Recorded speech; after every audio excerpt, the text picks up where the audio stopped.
Waalaikumsalam. وعليكم السلام ورحمة الله وبركاته. Alhamdulillah Rabbil Alamin wassalatu wassalamu ala Sayyidina Muhammadin wa ala alihi wa ashabihi ajma'in amma ba'd.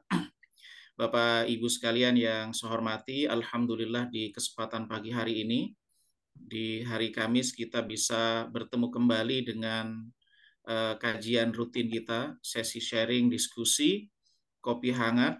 Dan pada kesempatan pagi hari ini, tema kita saya rasa sangat-sangat menarik terkait dengan peristiwa dunia internasional, yaitu yang terjadi di saudara-saudara kita di Palestina. Apakah badai Al-Aqsa intifadah yang ketiga? Nah, bersama dengan kita insya Allah yang akan memberikan pengantar diskusi pada kesempatan kali ini akan bersama dengan Ustazah Dr. Sita Resmi. Beliau adalah dosen politik Islam Universitas Indonesia. Untuk mempersingkat waktu, saya persilahkan kepada beliau. Silakan Ustazah. Terima kasih. Terima kasih Mas Dr. Abdurrahim. Alhamdulillah. Bismillahirrahmanirrahim. Assalamualaikum warahmatullahi wabarakatuh. Alhamdulillah. Wassalatu wassalamu ala rasulillah wa ala alihi wa mawala. Alhamdulillah, puji syukur kehadirat Allah ilahi Robbi. Kita bisa kembali berdiskusi, berdialog, melatih ya daya pikir kita dan juga kepekaan kita akan ya dunia Islam pada umumnya, baik dari segi pemikiran maupun pergerakan. Salawat dan salam semoga selalu tercurah kepada Al-Qudwah Hasanah Rasulullah Muhammad Sallallahu Alaihi Wasallam beserta keluarga, para sahabat dan pengikut yang istiqomah. Moga-moga kita termasuk di dalamnya. Amin ya Rabbal Alamin. Sebenarnya forum kopi hangat ini bisa dikatakan forum yang mewah ya. Forum yang mewah bagi orang-orang yang memang selalu senang belajar gitu. Karena kita disajikan tema-tema yang luar biasa, kemudian dengan mudah kita bisa menjangkaunya dari rumah kita masing-masing. Bahkan ibu-ibu banyak yang izin ke saya, maaf ya Bu sambil masak, maaf ya Bu sambil nyiapin anak sekolah. Gak apa-apa, saya bilang handphonenya dibawa aja seperti dia mendengar radio zaman dulu ya. Alhamdulillah, karena itu yang on cam, alhamdulillah Pak Miswan menemani saya on cam, Mas Rahman dan Mas Rahim, alhamdulillah. Ya, saya akan menyampaikan terkait dengan update ya kondisi di Palestina saat ini. Sebenarnya ya kita semua paham qadiyatul Filistin, qadiyatul ummah gitu. Persoalan Palestina ada persoalan umat. Dari orang yang katakanlah punya latar belakang akademis maupun orang yang dimanapun gitu ya, ibu rumah tangga atau guru TK atau apapun, semua punya perspektif yang luar biasa tentang persoalan Palestina. Nah, saya ingin mengangkatnya dari mungkin perspektif memang gini, ketertarikan saya pada persoalan Palestina ini satu hal yang panjang sekali sejarahnya, dan kemudian alhamdulillah mungkin kalau satu hal yang saya syukuri dari mendidik anak-anak adalah menanamkan bahwa kita punya saudara-saudara di tanah yang berkorban untuk menjaga tanah Palestina, tanah wakaf umat Islam, kemudian Masjidil Aqsa, dan alhamdulillah cucu-cucu saya nama-nama kota di Palestina ya. Ada Gaza, ada Yafa, itu kota yang belum merdeka, ada Haifa, ada Al-Aqsa, ada Al-Maqdis ya. Jadi semua Palestina ya. Nah, mudah-mudahan kalau sekarang kita membahas, paling tidak kita punya ya cita-cita bersama yang terus hidup. Insya Allah saya akan share.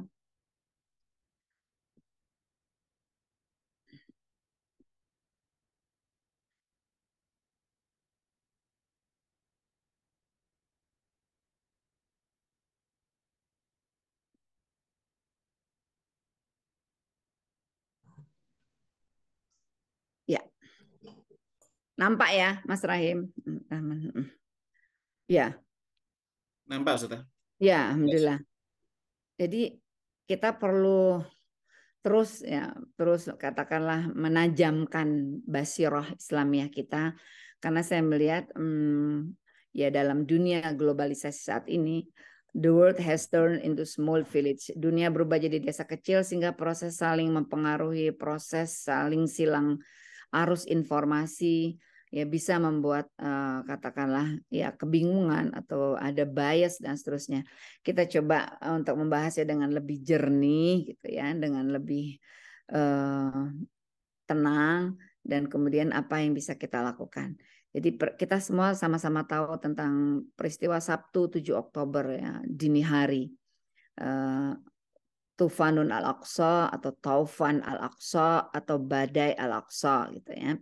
Dan kita juga insya Allah punya share konteks yang sama tentang intifado yang sudah berarti sudah lebih kurang sekarang 36 tahun ya, karena itu tahun 1987 intifado ke-1 selama 6 tahun perang yang lama ya. Kemudian intifado kedua berlangsung lebih kurang 5 tahun. Makanya kemudian pertanyaannya, benarkah ini akan menjadi atau benarkah ya ini intifado ketiga? Yang kalau dulu 6 tahun, 5 tahun, sekarang misalnya 4 tahun. Nah kalau 4 tahun berarti ke tahun 2027. Benarkah yang kemudian dikatakan oleh Imam Syafi'i rahimahullah gitu dalam prediksi beliau yang dikutip oleh Syekh Ahmad Yasin bahwa beliau optimis gitu bahwa Palestina akan merdeka di 2027. Wallahu a'lam bishawab, kita akan coba nanti melihat. Ya, Taufan Al-Aqsa, ya, Tufanun Al-Aqsa, Badai Al-Aqsa 7 Oktober.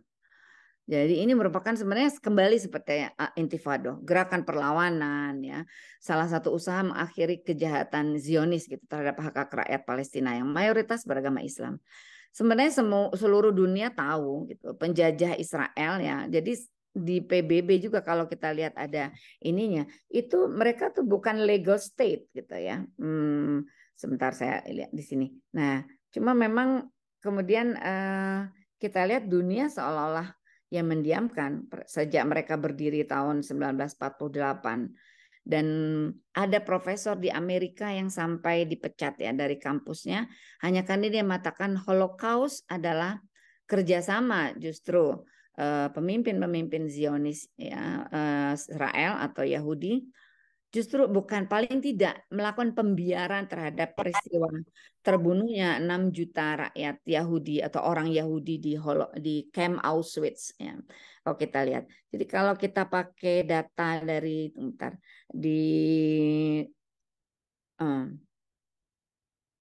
sebentar. Ya.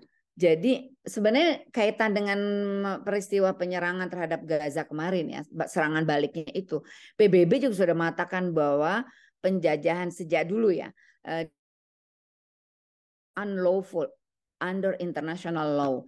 Jadi sebenarnya occupationnya Israel, penjajahan Israel, pendudukannya Israel, PBB sudah mengatakan itu adalah tidak memiliki legitimasi hukum gitu, bahwa mereka adalah illegal state gitu.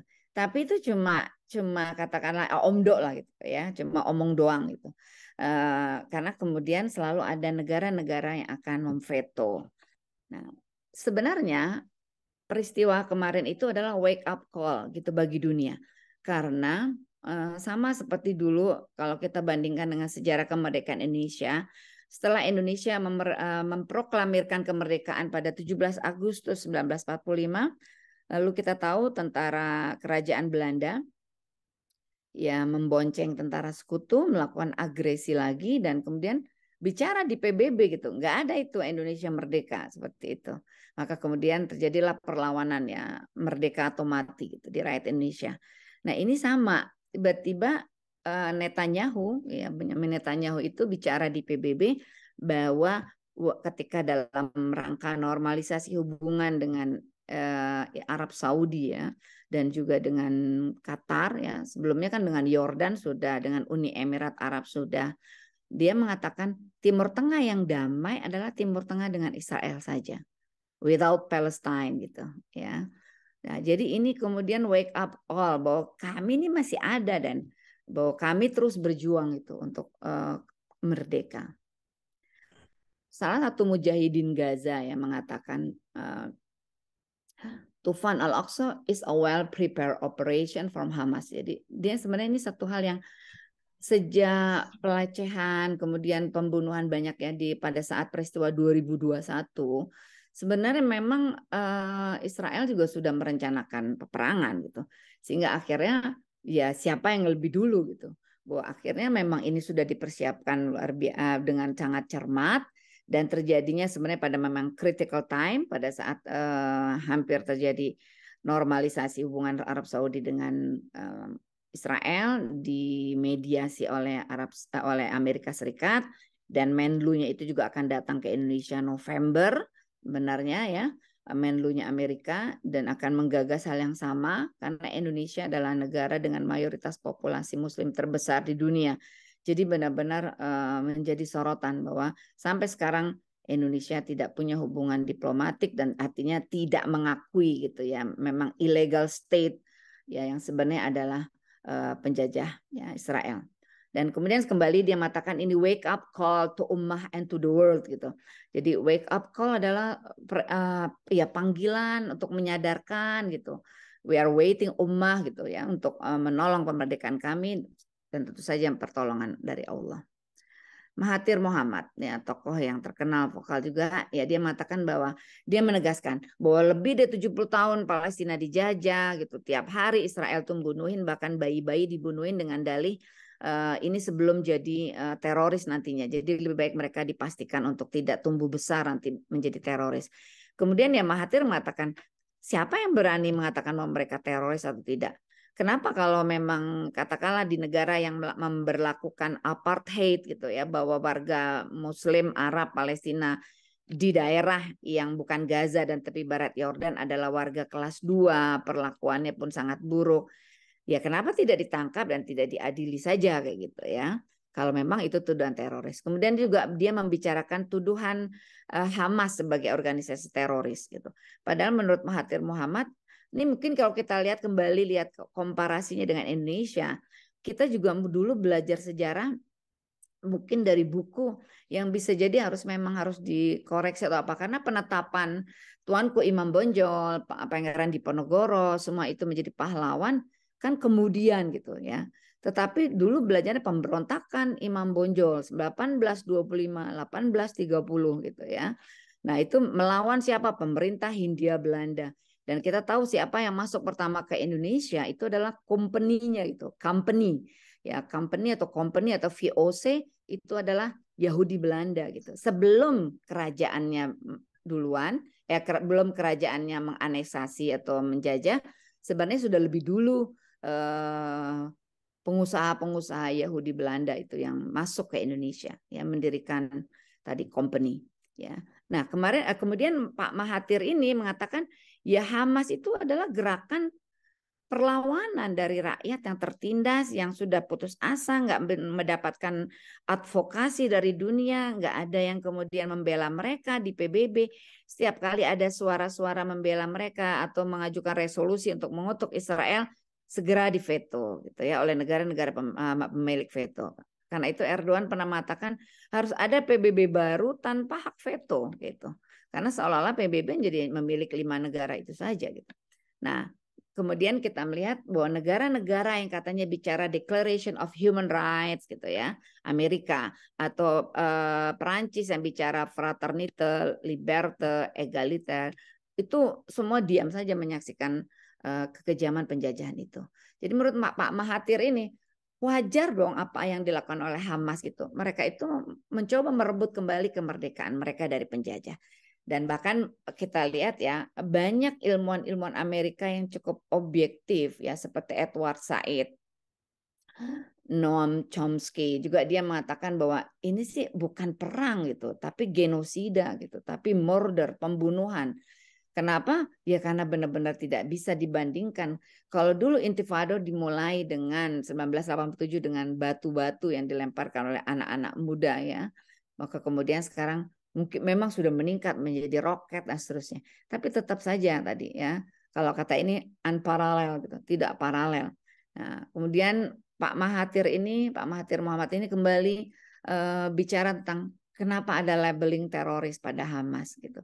Jadi sebenarnya di Indonesia kita juga tahu setiap daerah di Indonesia dulu semua melancarkan perlawanan kepada penjajah Belanda ya, mau di Sumatera, di Jawa, di Kalimantan dan seterusnya. Nah, ini Hamas diberi label teroris kenapa? Karena dia adalah terhubung dengan Ikhwanul Muslimin gitu. Sehingga kita tahu beberapa tahun belakangan terakhir Hamas menyatakan kami tidak ada hubungannya dengan Ikhwanul Muslimin gitu. Jadi satu upaya untuk tadi bahwa ini kenapa dilabelin teroris gitu. Nyata karena oh ini adalah bagian dari Ikhwanul Muslimin ya dan seterusnya. Nah, kita tahu bahwa sebenarnya ada pernyataan dari beberapa who is the real terrorist gitu. Siapa yang menteror setiap saat ya rakyat Israel, rakyat Palestina itu berada dalam ketakutan. Sebenarnya orang Israel sendiri mereka mengatakan tidak semua orang Yahudi adalah Zionis gitu. Mereka mengatakan tidak semua orang Israel adalah Zionis. Orang-orang Israel atau orang Yahudi yang ada di Amerika, yang ada di Eropa, mereka justru teriak-teriak membela bahwa ya Palestina gitu ya yang harus diperhatikan gitu kemerdekaan mereka atau keamanan mereka atau kenapa nggak coexist aja gitu, nggak hidup bersama seperti dulu dekret Balfour bahwa Palestina itu dibagi dua gitu bahkan gitu ya. Seandainya seperti itu. Tapi sekarang benar-benar hanya daerah yang tinggal kecil sekali Gaza 2,2 juta rakyat dan tadi tepi barat dan itu pun mau dicaplok gitu sehingga seolah-olah sempurna the promised land buat mereka itu gitu. Negeri yang mereka yakini dijanjikan buat mereka gitu bangsa Israel. Oke, dan jadi menurut Pak Mahathir Mohamad yang memuakkan adalah bahwa dunia berdiam diri, keep silent gitu ya.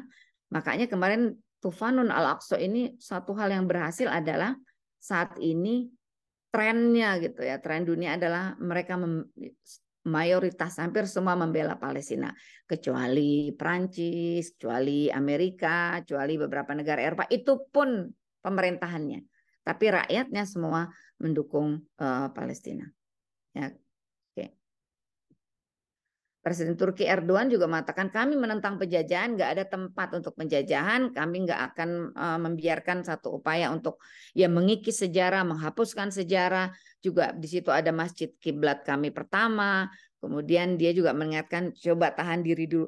Ternyata kan kita tahu bahwa untuk bisa bahan bantuan pangan masuk saja itu berat sekali upaya internasional ya, upaya internasional bahwa sudah biarkan nih bahan pangan ini masuk ke Gaza gitu. Susah banget itu. Kemudian Erdogan juga menanyakan apa maksudnya Amerika menempatkan kapal induknya gitu. Mereka akan menjatuhkan Gaza, mereka akan melakukan pembantaian besar-besaran. Terus dia mengingatkan bahwa yang dilakukan ini adalah kejahatan perang ya. Kejahatan perang karena mereka memblokade Gaza. Kemudian tadi sekarang karena pasokan listrik ke Gaza itu dari Israel dan dari Mesir, 20% dari Mesir, 80%-nya dari Israel. Dan sekarang diputus dan menurut Erdogan dalam deklarasi Universal HAM nggak boleh memutus pasokan air dan listriknya. Saya juga mengutip ya Abdul Muta'ali ini dulu dia adik kelas saya di Politik UI gitu. Pada saat saya S3 dia S2, tapi dia PhD-nya di bidang yang lain ya di Malaysia kalau tidak salah. Nah, dia menjadi ketua Pasca Sarjana Timur Tengah UI ya. Menurut Abdul Muta'ali ini Israel sebenarnya dipermalukan gitu. Ini proses yang tadi wake up call untuk Palestina, tapi kemudian juga kesempatan untuk sebenarnya mempermalukan Israel karena Iron Dome gitu ya, alat radar pendeteksi serangan yang mereka sangat banggakan itu dibangun sejak 2011 itu ya ternyata kemudian gagal untuk mendeteksi ribuan roket ya dari Hamas itu yang bisa menembus Iron Dome. Padahal di situ ada gudang alutsista mereka. Ya, saya punya teman lah ya, teman maksudnya sama-sama kuliah gitu dan disertasi dia tentang militer Israel. Dan itu benar-benar dibangga-banggakan lah ya. Tapi kemudian dia jadi wah ini pasti ada bantuan. Nah, langsung dia mengutip yang bisa menembus Iron Dome-nya Hamas ini cuma Rusia gitu. Ini berarti Hamas dibantu Rusia ini. Ini nggak mungkin ini seterusnya. Jadi dia menolak tentang kekuatan militer Israel itu hanya mitos bahwa Iron Dome itu gagal, bahwa kegagalan intelijen Israel mendeteksi dan seterusnya. Kemudian Muta'ali ini mengingatkan bahwa Indonesia harus do something karena kita berhutang budi pada pengakuan Palestina bahwa kita menjadi negara merdeka. Setelah Palestina baru Mesir yang mengakui. Oke. Anies Mata, saya juga mengutip sebagai pakar politik Timur Tengah. Dia punya dua teori gitu ya. Teori yang pertama adalah bahwa benar ini mitos saja, ini kecanggihan Iron Dome, kekuatan militer Israel, intelijen Israel, Israel dipermalukan, mirip dengan Abdul Muta'ali ya, Pak Anies Mata. Nah, kemudian tapi dia juga punya teori kedua. Bisa jadi ini adalah taktik gitu, pembiaran dari Netanyahu sebagai upaya mengalihkan perhatian karena dia sedang didemo besar-besaran terus-menerus gitu ya. Dan pengalihan perhatian bahwa dia diancam untuk penjara nih karena tindak pidana korupsi yang cukup besar gitu. Sehingga dia pertama dia teknik mengalihkan perhatian dan kemudian playing victim ketika roket itu juga mengenai ya 1.400 lebih kurang ya yang terbunuh. Wah, dia bicara dunia. Sama seperti dulu bahwa Barat itu dipaksa, terutama Jerman juga ya, untuk selalu merasa bersalah gitu terhadap 6 juta rakyat Yahudi yang terbunuh di Holocaust, peristiwa Holocaust, Camp Auschwitz gitu. Padahal tadi profesor di Amerika mengatakan ini ada pembiaran gitu dari pemimpinnya karena mereka sedang playing victim. Nah, kan kita tahu akhirnya pas Lord Allenby merebut ya, Jenderal Lord Allenby Inggris merebut Palestina dari Ottoman Empire. Kemudian ya ada ada pengawasan internasional terhadap kawasan Palestina sampai akhirnya kemudian Menlu Balfour gitu ya. Yang bicara pada Ratu Victoria untuk memberikan itu. Jadi intinya semua diinikan oleh dia supaya ujungnya dia layak untuk mendapatkan Palestina ya. Oke.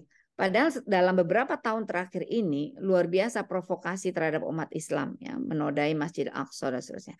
Jadi akhirnya menurut beliau ini tidak ada pilihan dan terutama generasi muda di Palestina itu memang menghendaki bahwa jangan sampai bahwa kesannya dunia itu merasa karena kan di Google Map ya atau di peta gitu, globe peta dunia itu Palestina nggak ada gitu. Sudah digantikan dengan Israel. Makanya Golda Meir, Perdana Menteri Israel yang perempuan dulu, mengatakan Palestine is the land without nation for a nation without land.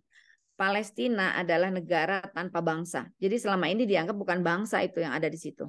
For a nation, yakni Israel, without land, yang nggak punya tanah air. Yang tadinya mereka tuh nomaden. Mereka tuh ada di Ukraina, ya di Rusia, mereka ada di Jerman, mereka ada di Belanda, mereka ada di banyak negara di Amerika gitu. Tapi mereka merasa the promised land mereka itu adalah di sana kayak gitu ya. Nah, sehingga akhirnya didahululah dengan serangan dadakan Taufan Al-Aqsa itu dini hari. Dan perang ini menurut beliau diprediksi akan lama gitu dan brutal. Nah, kalau kita bicara pusat aktivitas manusia, rumah sakit, sekolah semua dibombardir, para pemimpin Hamas juga banyak yang menjadi syuhada ya. Ini dalam pembicaraan langsung saya dengan beliau gitu ya. Saya bertanya kepada beliau, ini yang beliau katakan, kalau ini diprediksi lama, maka kembali pertanyaan menggelitik. Inikah intifada ketiga? Karena intifada pertama 6 tahun, intifada kedua 5 tahun. Kalau ini prediksi lama, ya long term, karena ada red line juga, garis merah. Israel berani masuk daratan Gaza, Rusia nggak tinggal diam, China nggak tinggal diam, gitu ya. Lebanon nggak tinggal diam, Iran nggak tinggal diam, gitu. Jadi ini memang bisa menjadi perang bukan hanya regional, tapi global, ya. Perang kawasan, ya. Apa sih penyebab penundaan gerakan itu tadi? Karena ini red line. Jadi sudah ada ancaman kalau sampai mereka, dan mereka juga sebenarnya ada banyak dialog ya. Tentara-tentara Israel itu semua menolak gitu untuk masuk ke dalam operasi darat ini di Gaza. Karena mereka juga buta gitu pada peta yang terjadi di Gaza ini. Dan ketika rakyat Gaza diminta untuk keluar dari Gaza karena mereka akan melakukan pembumi hangusan gitu ya. Tidak mau kan rakyat Gaza, dan kemudian pemimpinnya juga mengatakan bertahan. Nah, mereka kemudian Israel menuduh bahwa rakyat Palestina atau paling tidak rakyat yang ada di Gaza mendukung terorisme, ya, mendukung pemerintahan yang teroris dan seterusnya. Ya, tapi tadi jadi rakyatnya bertahan dan mereka punya mental yang mungkin tertangguh sedunia gitu ya. Dan sampai sekarang Israel belum juga melancarkan serangan darat ke Gaza Selain memang mereka juga takut, ya tadi tentara-tentaranya banyak yang menolak kalau untuk diterjunkan ke daratan, tapi dunia juga sudah memberikan red line, garis merah. Kalian masuk, maka kemudian pertempuran ini akan menjadi pertempuran kawasan ya. Netanyahu juga sebenarnya ada problem. Dia tuh juga yang tadi pertama dia itu partai Ehud ya, itu cuma sedikit dapat suaranya sehingga dia harus berkoalisi. Berkoalisi dengan partai kecil-kecil yang semuanya kanan jauh gitu. 3 partai kecil, partai kanan jauh, far right. Dan far right itu adalah chauvinis gitu, ultranasionalis gitu, yang kemudian ya tadi provokator gitu. Jadi maunya benar-benar habisi semua Gaza juga yang Barat Yordan, pokoknya benar-benar semua pencaplokan sempurna gitu terhadap Palestina dan seterusnya. Nah, jadi akhirnya dia cenderung memang dalam beberapa tahun ini mulai seperti mengatakan akan perang untuk menghabisi seluruh wilayah di Palestina menjadi mutlak milik mereka. Nah, tapi kita tahu kegagalan itu menyebabkan bentrok dengan militer. Dia merasa militer gagal, tapi sebenarnya sekarang lagi demo besar-besaran juga. Netanyahu yang bertanggung jawab atas serangan badai Al-Aqsa ini karena kemudian mempermalu Israel di mata dunia, tapi sekaligus juga membuka mata dunia apa yang terjadi di sana. Ya, nah kalau kita lihat tadi ya, dalam 24 jam terakhir ini yang tewas satu hari saja 700 rakyat Gaza. PBB itu sampai meminta-minta agar bisa masuk bahan pangan ya. Nah, sekarang dukungan internasional ini di Turki, di Yaman, di Yordan. Yordan kan sudah punya hubungan diplomatik tapi rakyatnya tetap mendukung perjuangan. Juga di Indonesia tidak punya hubungan. Kemudian juga di London ya, semua. Jadi mereka mengatakan kami akan menjadi tentara Anda gitu, dan kemudian baik juga dari negara-negara yang ada di Eropa gitu ya, kemudian juga Muslim yang ada di Amerika, juga Iran dan seterusnya. Latar belakang historis sedikit. Kenapa sih kita perlu membahas sejarah sedikit? Ya, kita tahu ayat ini subhanalladzi asra bi 'abdihi lailan minal masjidil haram ilal masjidil aqsa alladzi barakna haulahu linuriyahu min ayatina innahu huwas samiul basir. Nah, kalau kita melihat kenapa perlu bahas sejarah? Karena orang Yahudi itu selalu menggunakan legitimasi sejarah the promised land gitu buat mereka. Ini tanah yang memang untuk mereka. Kalau kita lihat ayat di Quran, ya Bani Israil adhkuru ni'mati allati an'amtu alaikum wa anni faddaltukum 'alal alamin. Ya, saya pernah mendengar guru saya gitu menafsirkan ayat ini, Ustadz Hilmi almarhum. Dia mengatakan bahwa ini fi'il madi gitu. Ya, Allah telah pernah memuliakan kalian di atas semua yang lain. Tapi kemudian kita juga tahu di surat Al-Baqarah ayat 60, waduribat alaihimul dhillatu wal maskanatu wa ba'u bighadabin minallah dan seterusnya. Jadi karena mereka membunuhi para nabi, mereka selalu ya tadi mengingkari kebenaran. Akhirnya, dan kemudian kita juga ingat bahwa dulu Nabi Musa dari Mesir untuk masuk itu mereka yang malah mengatakan idzab anta wa rabbuka gitu. Orang Bani Israelnya itu nyuruh Nabi Musa, idzab anta wa rabbuka, pergilah kamu masuk dulu gitu sama Tuhanmu gitu. Dia takut karena di Palestina waktu itu ada penguasa yang tangguh gitu ya. Tadi Golda Meir juga mengatakan Palestine is the land without nation karena dia mengklaim ini the promised land buat mereka. Jadi dari perspektif sejarah kita mengetahui justru orang Yahudi bukan kaum yang berhak atas tanah Palestina. Mereka tuh justru datang belakangan. Nah, kemudian jadi pertanyaan, kenapa sih orang Nasrani yang dalam ini diwakili representasinya ada Amerika dan negara-negara sekutunya yang Uni Eropa, Prancis sekarang lagi wah si Macron ya, lagi bicaranya kayak apa. Kok kesannya Nasrani bantu kaum Yahudi gitu. Padahal sebenarnya mereka juga bilang orang Nasrani itu baganis gitu ya. Jadi yang perlu diludahi segala macam gitu. Jadi ternyata ada kepentingan bersama gitu. Orang Yahudi mengklaim di Palestina, tepatnya di Masjid Al-Aqsa itu ada Haikal Solomon gitu. Jadi mereka tuh ingin membangun kembali Haikal Sulaiman atau Haikal Solomon itu.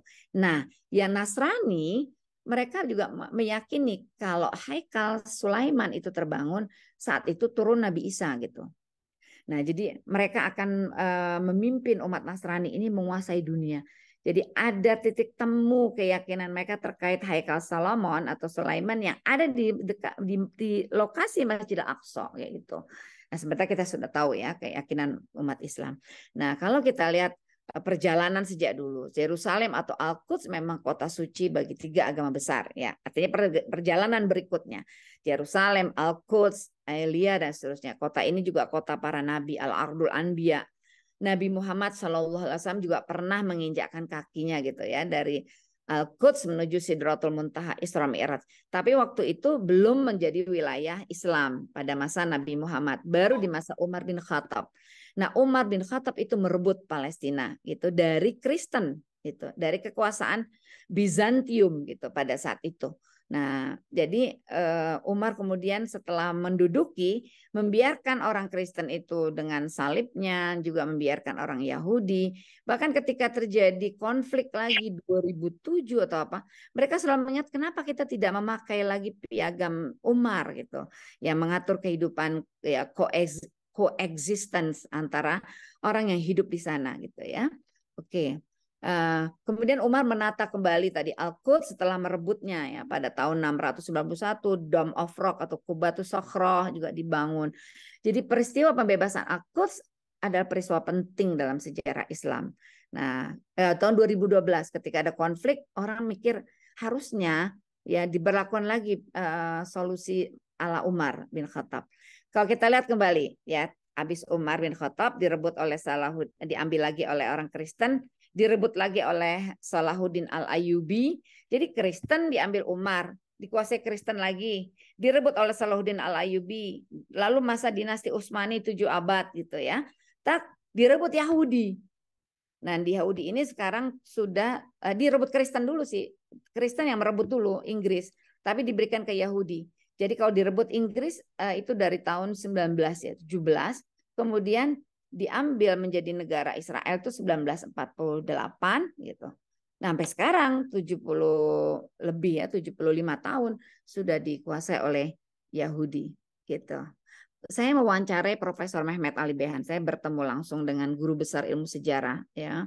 Dan dia mengatakan bahwa runtuhnya Turki Utsmani, Ottoman Empire, dinasti Utsmani itu adalah istilah tanda kutip akal-akalannya Barat juga yang memanfaatkan rakyat Turki gitu ya. Akal-akalannya kita tahu bagaimana mereka tahu Palestina ada dalam kekuasaan dinasti Utsmani, Ottoman Empire. Jadi harus dilemahkan dulu ini pelindungnya ini gitu ya, karena tanah Palestina ada di dalam wilayah kekuasaan Ottoman Empire gitu. Jadi menurut dia upaya mereka katakanlah nizam jadi, tatanan baru, the new world order lah kayak Amerika sekarang gitu ya. Nah, kemudian sebenarnya Ottoman Empire atau Turki Utsmani sudah melakukan upaya reformasi militer, manajerial. Mereka udah tahu lah, udah berusaha karena kan mulai ada proses kesulitan ekonomi dan seterusnya. Dan Ottoman Empire itu bisa dikatakan menguasai sepertiga dunia gitu ya.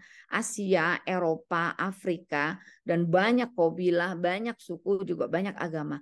Jadi problemnya memang rumit gitu ya. Sementara kita tahu juga bahwa Yahudi juga punya motif-motif untuk menguasai. Jadi mereka selalu.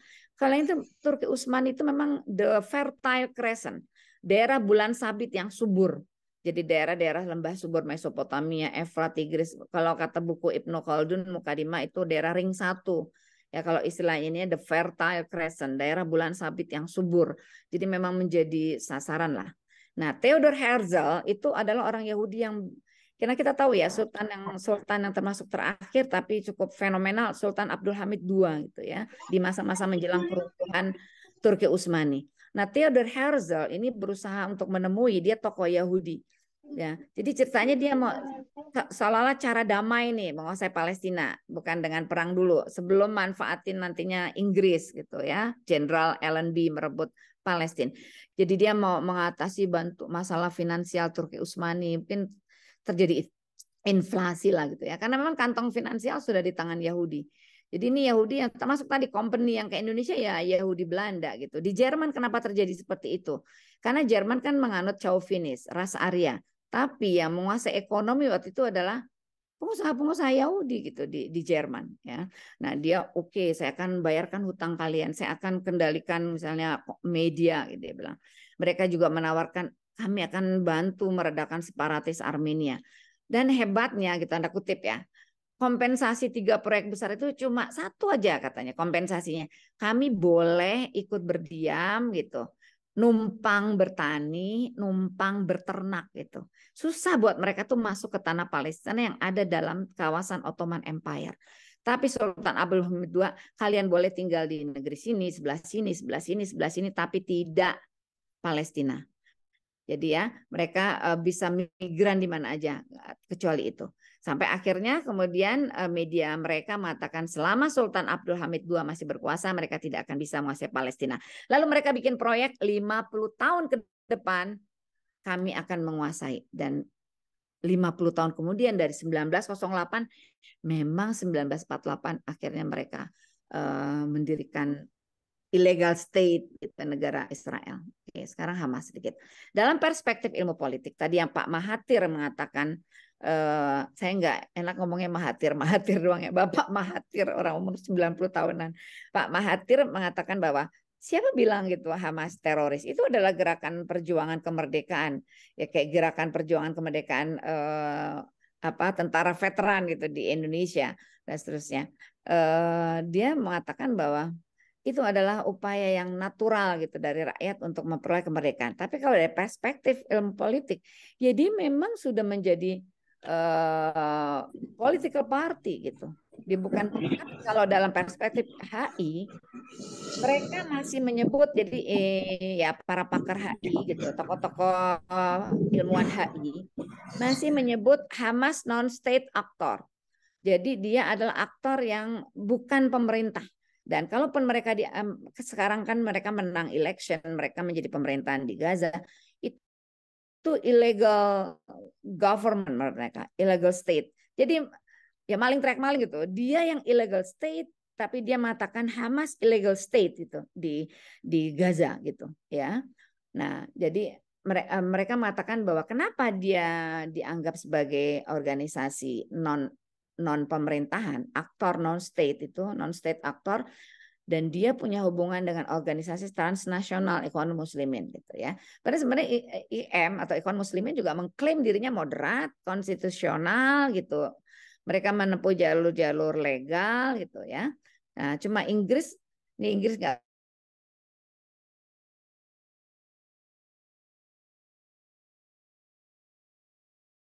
sebagai organisasi teror ini mengatakan jenis tampalkan, maka itu Einstein dengan tulisan tangannya. Terus Amerika Bu, ya orang Amerika tuh orang Inggris yang ketika Amerika ditemukan mereka transmigrasi gitu ya, migrasi besar-besaran. Australia, orang Inggris, penjahat-penjahat Inggris itu dideportasenya ke Australia gitu. Hamas punya sayap militer Brigade Izzuddin Al-Qassam gitu ya, itu juga ditetapkan sebagai kelompok teroris. Jadi kalau lihat dari sebagai ini sebenarnya Hamas adalah the winning party yang menangnya legal melalui di daerah otoritatif Gaza gitu ya, 2006. Saya juga mengambil sumber-sumber dari buku ini ya. Ini Profesor Abdul Fattah Al-Awaisi. Dia orang Palestina yang dideportasi dari Palestina bersama Ismail Haniya dan yang lain-lain gitu ya. Saya bertemu langsung dengan profesor ini dan bukunya ini juga luar biasa. Jadi terjemahan buku beliau. Beliau itu adalah dosen yang favorit karena dia HI ya, profesornya dalam hubungan internasional.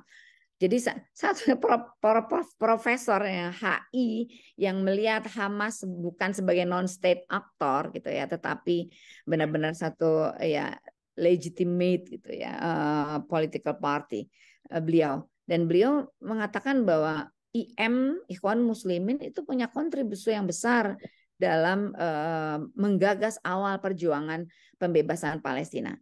Cuma menurut beliau sejak ujian bertubi-tubi dia bilang wafatnya syahidnya Imam Hasan al-Banna, kemudian terjadi kemunduran menurut dia. Nah, salah satu kemunduran menurut dia adalah kurangnya langkah-langkah penting. Katanya gini, Hamas ini udah punya sayap militer gitu ya, maaf ya, punya sayap politik, tapi tidak punya sayap ilmiah menurut dia, menurut Profesor Awaisi ya, Al-Awaisi ini ya. Jadi nih kita lihat ya, didirikan Ikhwan Muslimin Hamas itu Ini ya, menurut dia nih, menurut Profesor Awais ini ya, tahun 87 berbarengan dengan meletusnya Intifada pertama ya. Dan dia juga punya sayap politik, kantor biro politik. Tapi dia menyayangkan harusnya juga punya sayap keilmuan gitu. Walaupun dia menghargai adanya upaya-upaya terus workshop, studi-studi Palestina. Dan menurut dia jangan cuma studi tentang Al-Aqsa, tapi studi tentang Palestina. Jadi memang ada upaya untuk mengecilkan gitu tujuannya umat Islam itu cuma mau merebut Masjidil Aqsa, tapi bukan the whole Palestine gitu. Nah, kalau kita melihat ya kembali soal Ikhwan Muslimin, kemudian Hamas yang dianggap adalah bagian dari Ikhwan Muslimin. Kalau kita melihat Nazi Ayyubi dalam bukunya Political Islam, ya dia mengatakan Harokah Islamiyah memang pertama kali digunakan oleh Hasan al-Banna.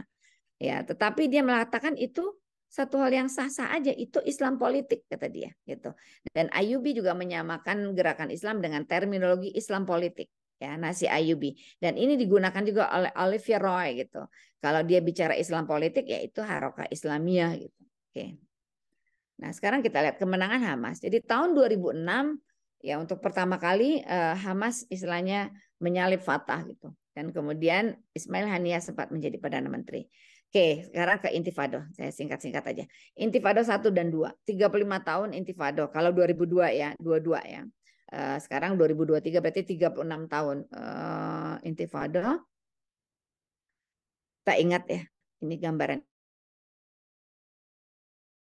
ini bagaimana keberanian mereka. Kalau dulu Indonesia dengan bambu runcing, mereka dengan batu-batu dan anak kecil semua yang kata orang Israel ini teroris gitu ya. Nah, Intifada itu adalah melepaskan diri gitu, memerdekakan ya, perlawanan. Jadi gerakan yang masif massal. Dan sekarang dengan aktifnya generasi muda di sosial generasi Palestina di sosial media, mereka kembali gitu. Kapan kita merdeka gitu? Ini harus ada yang dunia semua tahu gitu bahwa kita semua ini masih ada dan ingin memerdekakan diri gitu ya. Jadi intifada pertama adalah serangan masif ya, massal dari rakyat Palestina semua melawan gitu ya terhadap Israel. Jadi kalau misalnya oke, kok ada faksi ya Fatah, ada faksi Hamas, tapi rakyat Palestina itu punya merdekakan diri terhadap Israel pada tanggal 9 Desember 1987 berakhirnya 6 tahun gitu ya, September 1993.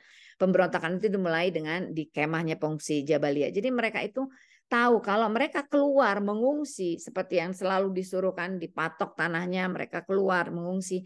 Mereka tuh one way ticket itu, nggak bisa balik lagi ke Gaza yang mereka rindukan sekali ini gitu ya. Nah, Intifada kedua disebut sebagai Intifada Al-Aqsa. Dimulai September 2000 berakhir 2005, 5 tahun ya. Kedua Intifada ini mengakibatkan kematian lebih dari 5.000 warga Palestina dan sekitar 1.400 orang Israel. Ini kok mirip dengan sekarang. Sekarang ini baru sebentar gitu, baru sekitar 15 hari ya.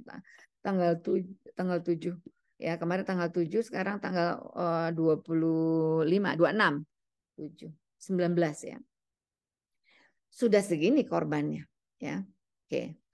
Jadi dimulai serbuan brutal polisi Israel masuk ke Masjid Al-Aqsa. Itu penistaan ya, penodaan tempat suci. Itu tragedi kan, kita tahu bulan Ramadan ya, 10 hari ketiga. 10 Mei 2021 tragedi. Bukan hanya bagi bangsa Palestina yang sudah dijajah lebih dari 70 tahun, makanya juga bagi umat Islam sedunia. Kita berutang budi, mereka bertahan untuk menjaga gitu tanah Palestina untuk tidak sepenuhnya hilang gitu dari dunia Islam, dan itu tanah wakaf umat Islam kata Umar bin Khattab. Mantan jubir Masjid Dr. Abdullah Ma'aruf memang sudah memprediksi akan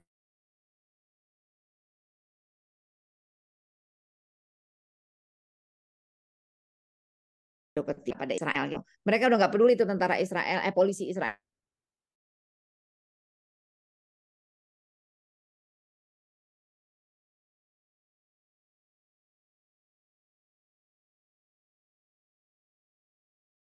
Masuk ke Israel anggota Tetorugia gitu ya, Maroko gitu. Tapi dimentahkan oleh Amerika, diveto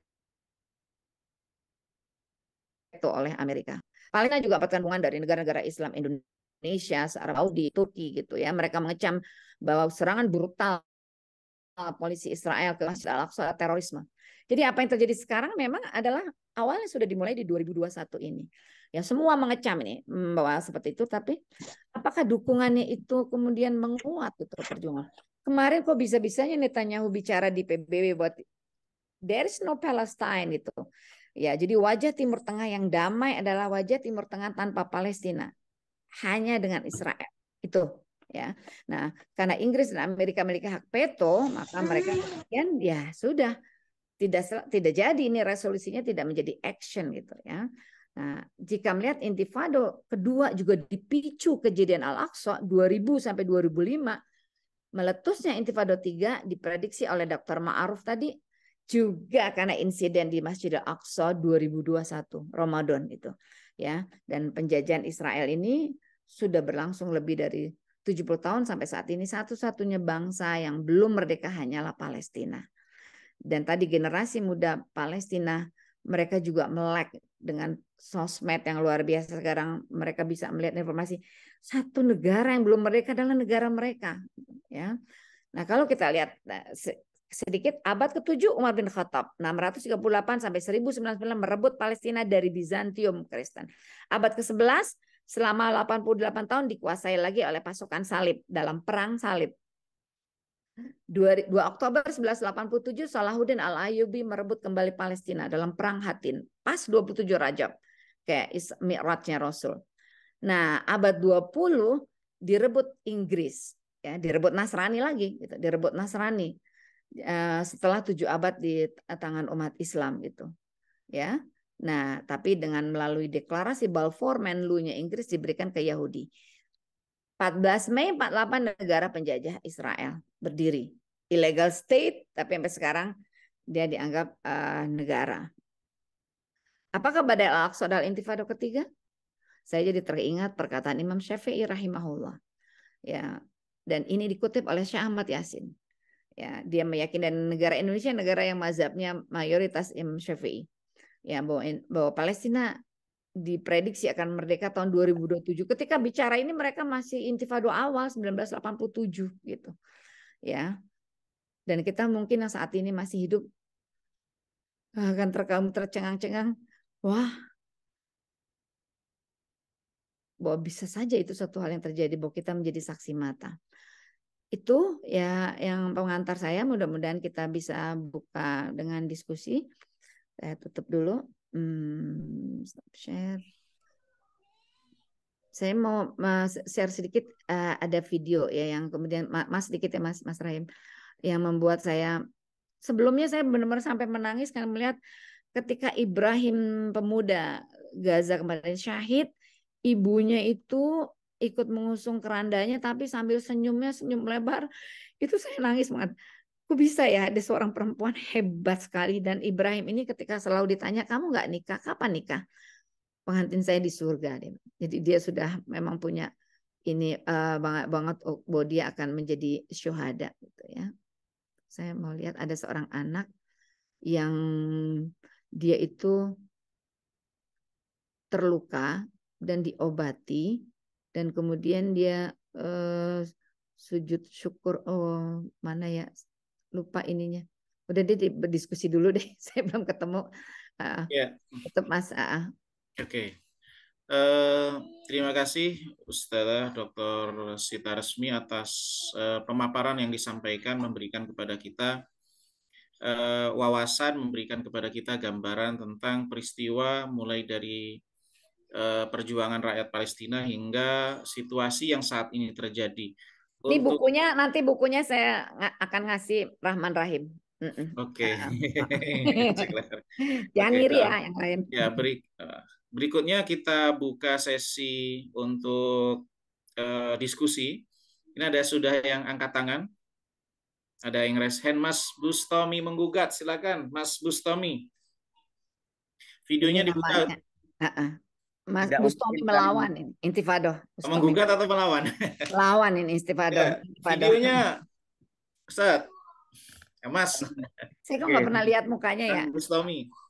Boleh tahu nggak orangnya? Orangnya ganteng banget, Bu. Oh gitu. Jadi takut jadi fitnah ya. Ya udah nggak apa-apa off cam. Saya itu kebetulan kalau S1-nya kan HI tapi S2-nya saya ngambil politik gitu ya. Masya Allah, ini narasumber berikut. Enggak, itu Mas Rahman sudah ada berikutnya, Bu. Jadi saya itu berpikir pada satu titik bahwa Ya, kita lebih banyak, ya ini bukan kita mengecilkan apa yang kita lakukan sekarang gitu ya. ya. Saya kemarin itu diskusi dengan Ibu Koni, mungkin Mbak Sita Resmi. Tahu dia kalau Israel banget ya, tapi teman angkatan saya S3 politik. Dari diskusi itu kita melihat bahwa sebenarnya begini, kenapa kemudian di Indonesia itu opsi untuk membuka hubungan diplomatik itu seolah-olah menjadi kayak harga mati gitu. Sementara pada banyak kasus hampir setiap tahun orang Yahudi dengan paspor Israel, enggak tahu mungkin kemungkinan kan pakai negara kecil yang ada di Asia Pasifik itu ya, enggak itu ada satu paspor yang harganya kurang lebih berapa. Tetapi yang menarik itu adalah ketika delegasi parlemen mereka bisa sampai ke Bali, lalu mereka itu posting di media sosial pasca sudah pulang ke Israel gitu. Lalu kedua adalah hubungan dagang antara Indonesia ke Israel, Israel ke Indonesia itu makin tahun makin meningkat. Itu data kan ada gitu ya. Artinya itu kayak orang munafik gitu loh. I see. Munafik ini dari perspektifnya saya melihatnya dari segi ilmu HI atau oke. Jadi kita kayak orang Minang, bahasa simpelnya enggak mau menerima pinangan seorang perempuan, tapi kita secara perlahan menikmati dia gitu sampai enggak perawan. Aduh, seram amat. Iya. Kita harus menggambarkan orang munafik tuh kayak gitu kalau menurut saya. Karena kenapa kok kita nggak nyetop semuanya? Jadi kan pilihan tuh ada dua kalau menurut saya, kalau emang mau ekstrim, totally tolak, kemudian atau totally kemudian kita menerima, dan di saat bersamaan kita melakukan perjuangan-perjuangan diplomatik. Kenapa? Karena begini, saya memang nggak setuju dengan Islah Barawi yang mengatakan bahwa konflik Israel-Palestina ini bukan konflik agama. Bagi saya, setelah saya pelajari semuanya, ini konflik agama karena di pihak Palestina udah pasti nyambungnya ke Al-Quran, di pihak Israel karena memang Yahudi udah nyambungnya pasti ke Talmud. Taurat, Talmud. Karena ke Talmud, dan di Talmud itu setelah saya pelajari waktu yang itu yang membuat saya hebat ini mempelajari Talmud. Share. Karena memang tidak ini Bu, saya mau ngambil skripsi nggak jadi tentang itu karena menurut saya tidak ada orang yang menerima persoalan itu. Nah, ketika saya pelajari memang keduanya itu sulit untuk ketemu. Maka di mana kita titik temunya? Ya titik temunya kita saat ini sebagai nation state, konsep Westphalian System 1648, maka itu jalan keluarnya. Nah, ketika jalan keluarnya adalah kita memakai Westphalian System, maka pernyataan dari Ibu Sita Resmi itu benar bahwa apa yang dilakukan oleh Israel itu tidak dibenarkan secara hukum internasional. Iya. Nah, kemudian dalam konteks itu kita justru harus menghargai apa yang dilakukan oleh Soekarno. Soekarno pernah mendirikan gerakan non-blok atau kemudian tandingannya PBB lah. Jadi satu-satunya pemimpin di dunia, dan itu kenapa kemudian dia begitu dihormati sampai keturunannya sampai sekarang. Even keturunannya tidak mungkin setara dengan beliau, karena orang-orang menilai bahwa Soekarno itu banyak bacot ya banyak kerja gitu loh. Ya kan? Jadi Soekarno itu teriakannya bacot. Oke. Jadi teriakannya dia kencang, tetapi perbuatannya ada. Nah, di kita problemnya sampai sekarang kan simple. PBB itu sebenarnya bukan forum bangsa-bangsa. Dia adalah forum para bangsa-bangsa yang harus tunduk pada 5 tuan rumah. Tuan penguasa. Yaitu China, Amerika, Prancis, Inggris, dan Rusia.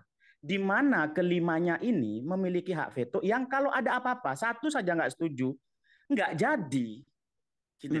Nah kan lalu 5 negara ini khususnya Amerika, Inggris, dan Prancis kan bacot aja ke seluruh dunia bicara soal demokrasi. Lah mereka ini adalah penguasa Dewan Keamanan Tetap PBB yang kemudian nggak demokratis sama sekali. Karena apa? Suara mayoritas mengatakan bahwa Israel itu adalah illegal state. Sekarang bahkan kalau kita bicara Western countries, makin banyak negara-negara di Eropa khususnya itu sudah mulai sangat kencang termasuk parlemennya, dan kita kebantu sebenarnya misalkan ada platform media sosial Reels, kemudian TikTok, itu publik dunia yang selama ini tidak punya komparasi terhadap referensi terkait bagaimana konflik ini terus naik eskalasinya gitu, menjadi mulai nambah gitu. Sehingga orang-orang kayak Islah Barawi yang mau mencoba main di tengah, udah nggak dapat tempat dia di sini. Maka di situ saya bilang, kenapa kemudian kita tidak bareng-bareng? Dan itu munculnya dari umat Islam. Bukan dalam konteks kita menerima Israel kan, tetapi bahwa ini adalah soal strategi. Saya bilang, apa namanya itu? Mungkin nanti bisa dibenarkan oleh teman-teman yang lebih paham.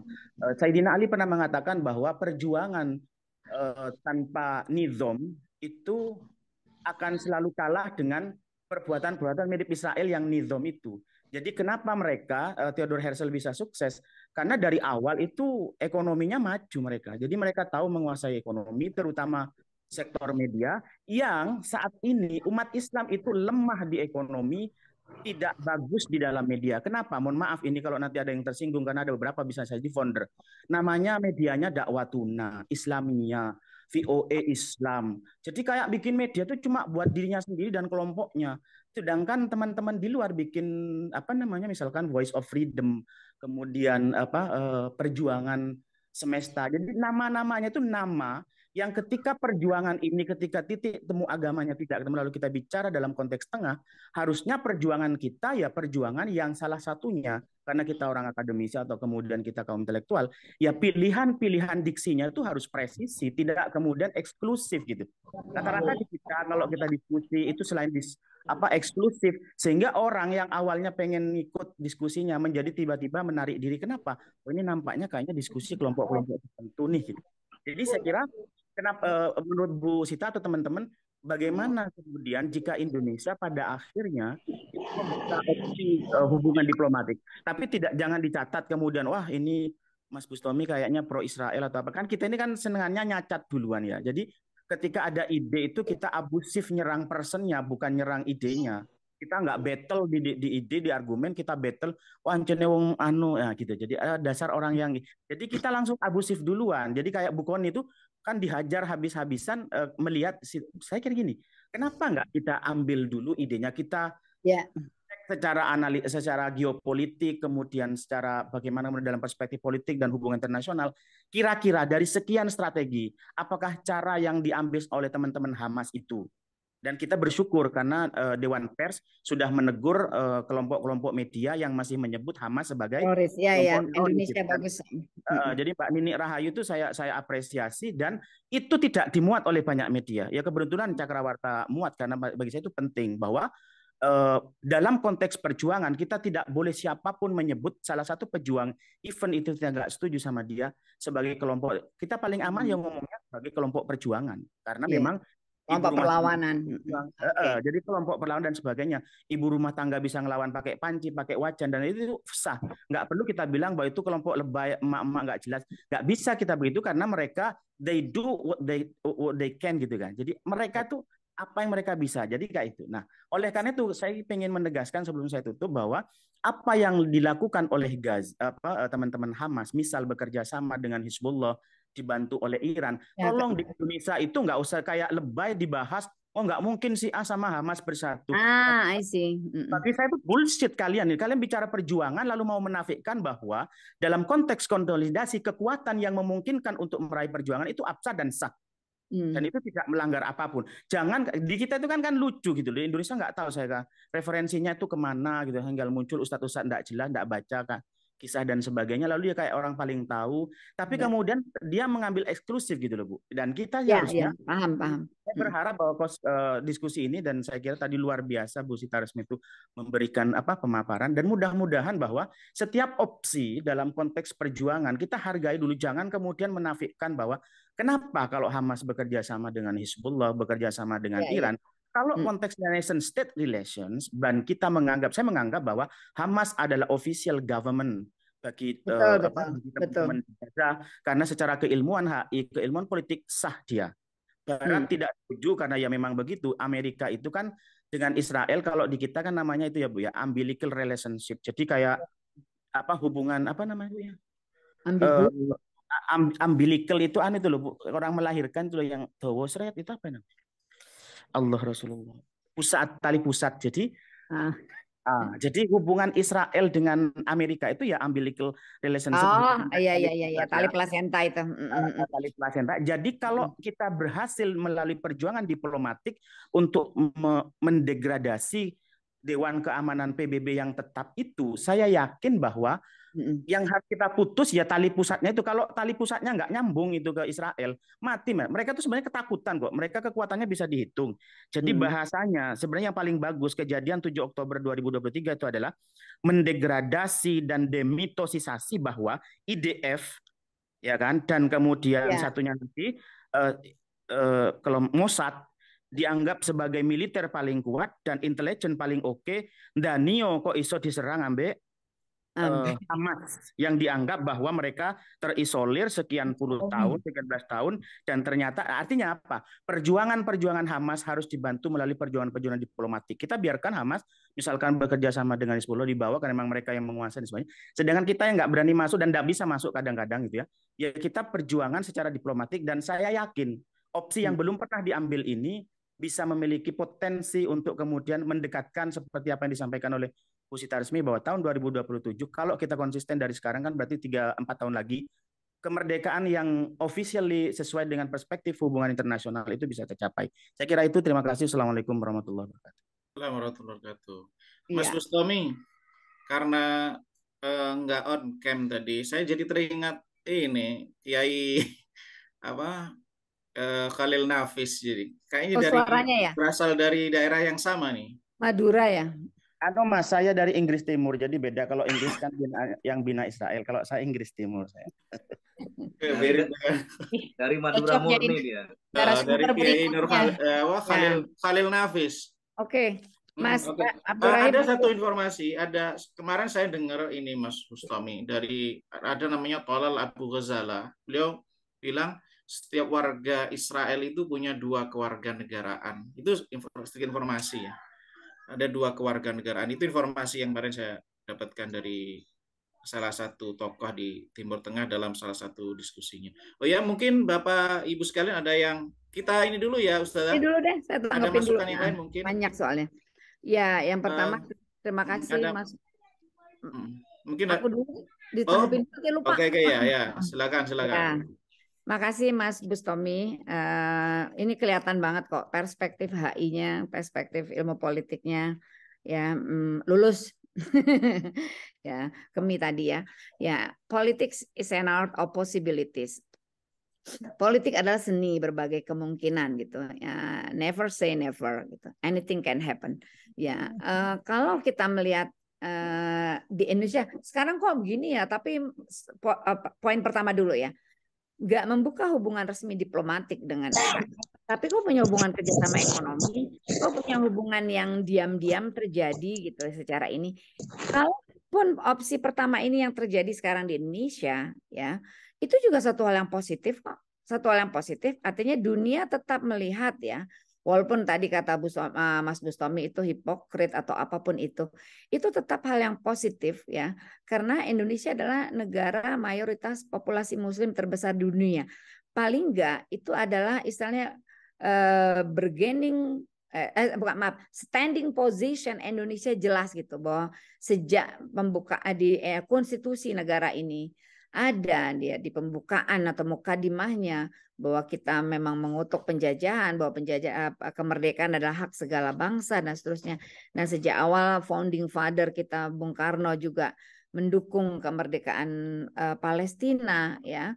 Dan artinya sejak awal seluruh bangsa Indonesia mau bagaimana katakanlah pemahaman Islamnya, tapi semua punya hubungan yang erat dengan Palestina gitu. Paling tidak punya pemahaman yang lebih kurang sama. Bahkan orang Kristen sekalipun atau orang yang katakanlah tidak rajin juga untuk mengkaji tentang Islam, tapi mereka punya sentimen yang sama gitu, bahwa mereka membela Palestina, mereka mendukung kemerdekaan Palestina. Jadi seandainya pun ada katakanlah illegal gitu ya relationship antara Indonesia dan Israel lewat cara-cara non formal, lewat cara mereka pakai paspor lain atau ada hubungan dagang atau apa, tapi secara formal di dunia orang tahu Indonesia tetap tidak membuka hubungan diplomatik dengan Israel. Itu poin pertama. Poin kedua, seandainya terjadi. Nah, kalau kita melihat ya, negara-negara Arab, kan Arab hampir normalisasi hubungan gitu dengan Israel. Tapi ketika terjadi katakanlah sekarang genosida nih di Gaza, ya negara-negara Arab ini juga berkumpul nih. Ini perang akan lama ini, akan long term gitu. Langkah apa yang akan kita lakukan? Jadi mereka juga melakukan pertemuan gitu ya di antara pemimpin-pemimpin negara Arab. Jadi nggak bisa juga mereka kemudian walaupun normalisasi mereka membenarkan semua tingkah polanya Israel itu gitu ya. Nah, termasuk Turki. Turki itu kan hubungannya punya putus nyambung lagi gitu dengan Israel. Dan memang dalam dunia ya diplomasi kaitannya dengan HI, mereka punya adagium gitu. Ya, 1000 teman terlalu sedikit, 1 musuh terlalu banyak gitu. Jadi adagiumnya diplomasi itu pokoknya buka hubungan dengan sebanyak-banyaknya orang itu ya. Dan kalaupun misalnya ya, kita nggak tahu nih ke depannya bagaimana gitu. Ya, seandainya opsi pertama sampai sekarang menurut saya hire aja gitu, walaupun terjadi tidak terbendung gitu ya secara informal ada hal-hal seperti itu karena mereka memang pengusaha-pengusaha yang memang menanam saham di mana-mana kayak gitu, mau disebut pengusaha-pengusaha Amerika yang hebat gitu, Soros segala macam, ya memang Yahudi gitu. Lobby mereka kenapa kuat banget dulu. Kalau kita ingat John F. Kennedy, kenapa itu terbunuh gitu. Ya dia cuma bicara di ini bahwa dia akan mengurangi bantuan militer buat Yahudi, buat Israel. Tembak gitu. Ya, John F. Kennedy. Jadi kalau kita kembali sekarang ke Indonesia, ke Turki tadi.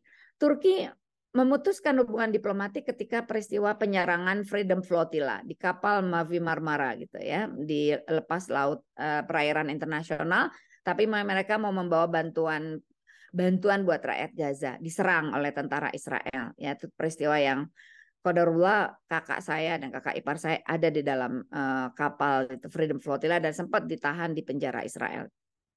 Dan saya ikut termasuk pidato di Bundaran HI dan teriak-teriak it's all about humanity gitu ya, untuk membebaskan semua relawan Freedom Flotilla itu dari penjara-penjara Israel. Jadi kalau melihat seperti itu langsung putus hubungan. Ya, putus hubungan. Kemudian setelah lama Israel yang meminta-minta agar terjadi normalisasi hubungan lagi dengan Turki gini. Mereka ingin melakukan normalisasi. Lalu Erdogan gitu ya. Makanya Erdogan kan juga anggota NATO tapi hubungannya baik sama Rusia. Kita perlu belajar nih di hubungan internasionalnya. Gus Tommy perlu kalau mau bikin disertasi coba bahas itu politik luar negerinya Turki ya. Nah, kemudian lalu syarat nih dari Israel kalau mau melakukan normalisasi hubungan, pemimpin-pemimpin Hamas di Turki, di Istanbul ini ekstradisi gitu. Pemimpin-pemimpin Ikhwan Muslimin di Mesir yang ada di Turki ekstradisi gitu keluarkan. Kemudian kata Erdogan kalau mau normalisasi hubungan tanpa syarat. Dan akhirnya terjadi normalisasi tanpa syarat. Nggak ada tuh yang diekstradisi gitu. Jadi menurut saya opsi itu nanti lihatnya aja bagaimana kemudian rakyat juga ada bagaimana kehendak rakyat itu nggak bisa cuma diputuskan kayak kemarin kan bahwa menentang oke ada masuk ke Bali itu kontingen itu tapi kontingen sepak bola kan tidak bisa gitu ya misalnya kita lihat.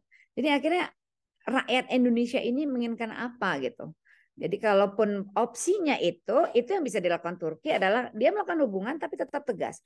Yordan gitu punya hubungan dengan ini, tapi dia menampung pengungsi Palestina tuh banyak banget. Ya Allah takdirkan saya pernah ke Yordan dan lihat ada partai politik namanya Partai Politik Ikhwan Muslimin.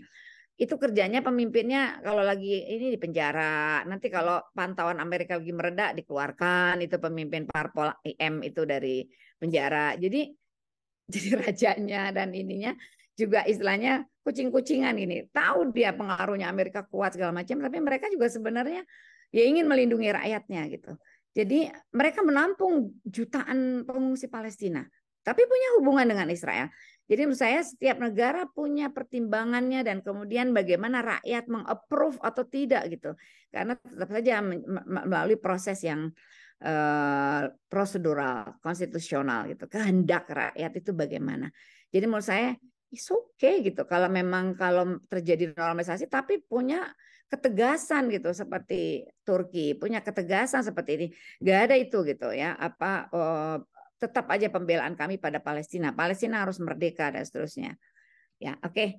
Itu Mas ini, dan benar tadi yang ditambahkan oleh beliau tuh semua penambahan dan bagus ya penambahannya tentang perlunya ada, sebenarnya bukan hanya Bung Karno ya yang dengan non bloknya, jadi juga banyak seperti Erbakan juga sudah mencoba menggagas semacam apa ya, aliansi negara-negara Islam kayak gitu ya, tapi memang tidak kemudian berkembang. Mau membuat PBB tandingan, sebenarnya kan Liga Arab gitu ya, sebenarnya upaya gitu, tetapi memang belum bisa. Jadi perlu dikaji nih relevansinya PBB sekarang ini, apakah memang bisa tetap relevan gitu ke dalam konteks politik dewasa ini. Udah Mas Rahman. Bapak Ibu sekalian, bila ada yang ingin menyampaikan gagasan, ide atau pandangan, saya persilahkan. Kayaknya Ustadz Rahman ini senyumnya mau menyampaikan sesuatu. Ada Ibu Nyai Mariam tuh juga ada tuh. Ya, sama Bu yang lain dulu. Mariam. Kalau on cam berarti mau bicara. Okay. Silakan Ustadz Rahman. Ustadz Rahman ini memantau Al Jazeera terus dengan ini. Masya Allah. Saya persilakan Ustadz Rahman. Dr. Rahman. Kasih yang lain dulu nggak apa-apa. Satu-satu. Saya pendengar Bu Mariam deh. Tadi on cam tapi menghilang itu. Malah Ustadz Muldoko. Malah sembunyi, Bu. Ya coba dikit ya. Ya Ustadz Muzaffar, tafadhol Ustadz. Banyak gak apa-apa Ustadz? Assalamualaikum warahmatullahi wabarakatuh. Waalaikumsalam warahmatullahi wabarakatuh. Banyak Ustadz. Palestina nggak butuh banyak bacot. Iya, Barakallahu. Ya luar biasa, saya kira kita sudah mengikuti pemaparan dan ringkasan dari Dr. Sita dan tadi dilengkapi oleh Ustadz Bustami dan lain-lain. Jadi memang ya saya mungkin juga menyambung dan menegaskan apa yang tadi disampaikan oleh Ustadz Bustami ya, terkait dengan cara kita berkomunikasi, dengan cara kita berjuang apalagi dalam konteks diplomasi terkait dengan isu Palestina, Al-Quds, Al-Gaza. Jadi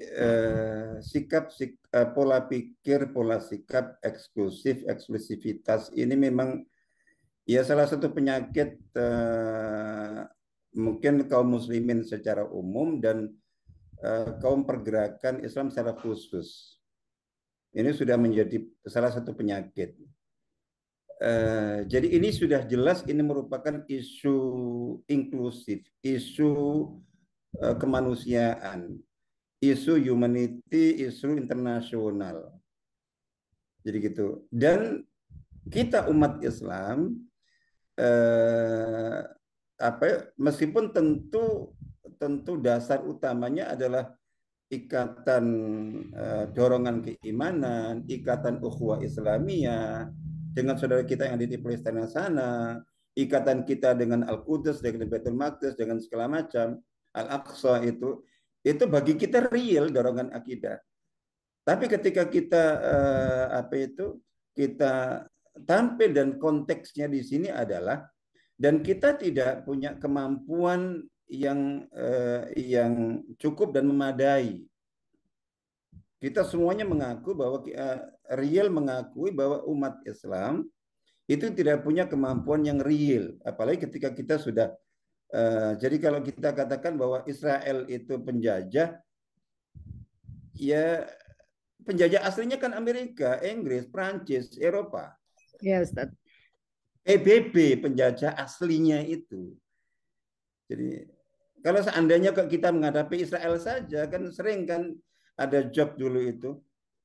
Israel itu apa sih seandainya hanya Israel? Itu umat Islam tidak perlu di sedunia, yang di Timur Tengah atau negara Arab itu sepakat meludah saja, itu tenggelam sudah, misalnya gitu. Tapi kan nggak bisa, jadi nggak punya kemampuan itu. Ya karena apa? Karena hakikatnya begitu. Nah, artinya bahwa kita butuh.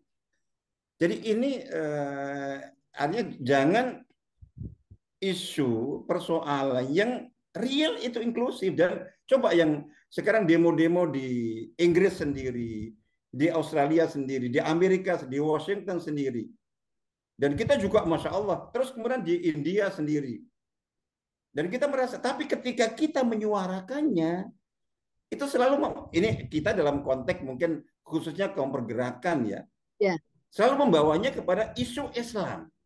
Hanya Islam seolah-olah seperti itu. Nah ini saya kira Masya Allah ya. Nah, mungkin ketika kita ingin membangkitkan hanya umat Islam saja, mari kita meluruskan akidah, ini masalah akidah itu. Tapi ketika kita demo, misalnya di HI atau di mana saja, itu ternyata bahasa kita bahasa eksklusif, hanya Islam gitu. Nah di sini yang menurut saya kalau kita membawanya dan memang harus seperti itu yang paling kuat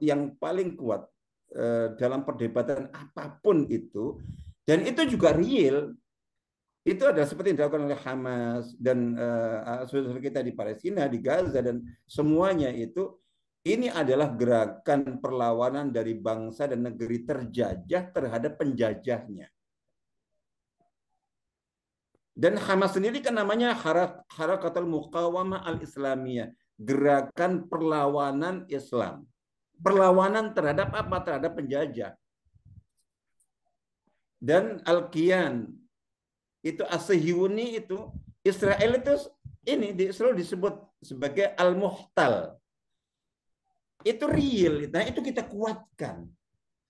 Karena begini, kalau kita tidak dengan pendekatan itu, sering kita juga sulit untuk menjawab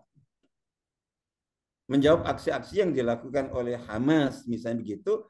Terus kemudian Israel melawan dengan kekuatan yang dibantu Amerika, Eropa dan semuanya. Terus membumi, menghanguskan dan membunuh anak-anak, ibu-ibu, nenek-nenek, kakek-kakek itu. Terus orang dengan mudah mengatakan bahwa ini gara-gara Hamas, nggak perhitungan kayak gitu. Tapi ketika logika yang kita bangun adalah bahwa ini adalah gerakan perlawanan, itu kaum terjajah kepada penjajahnya, seperti yang dilakukan oleh para penjajah kita dulu. Dengan bambu runcing, dengan apa saja yang dimulai, itu akan diterima oleh siapapun. Nah, itu kita kuatkan, saya kira seperti itu.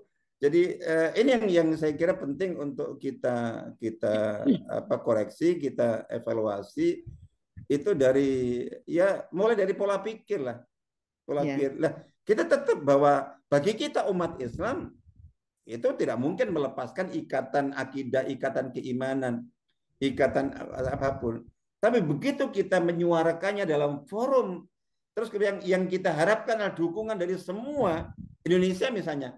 Itu lagi dari semua bangsa Indonesia. Ya Islam non-Islam, itu jangan hanya kita batasi ini adalah isu Islam. Al-Aqsa, kiblat pertama, kaum muslimin, terus kemudian ini. Itu justru akan menimbulkan sentimen keagamaan yang malah malah kontraproduktif. Yes, real bangsa Indonesia itu bahwa jelas komitmennya dan jelas sikapnya, amanat undang-undangnya, jadi gitu. Jadi untuk kemerdekaan, artinya bahwa ini tidak merdeka, dan Israel itu, saya kira itu yang perlu kita kuatkan.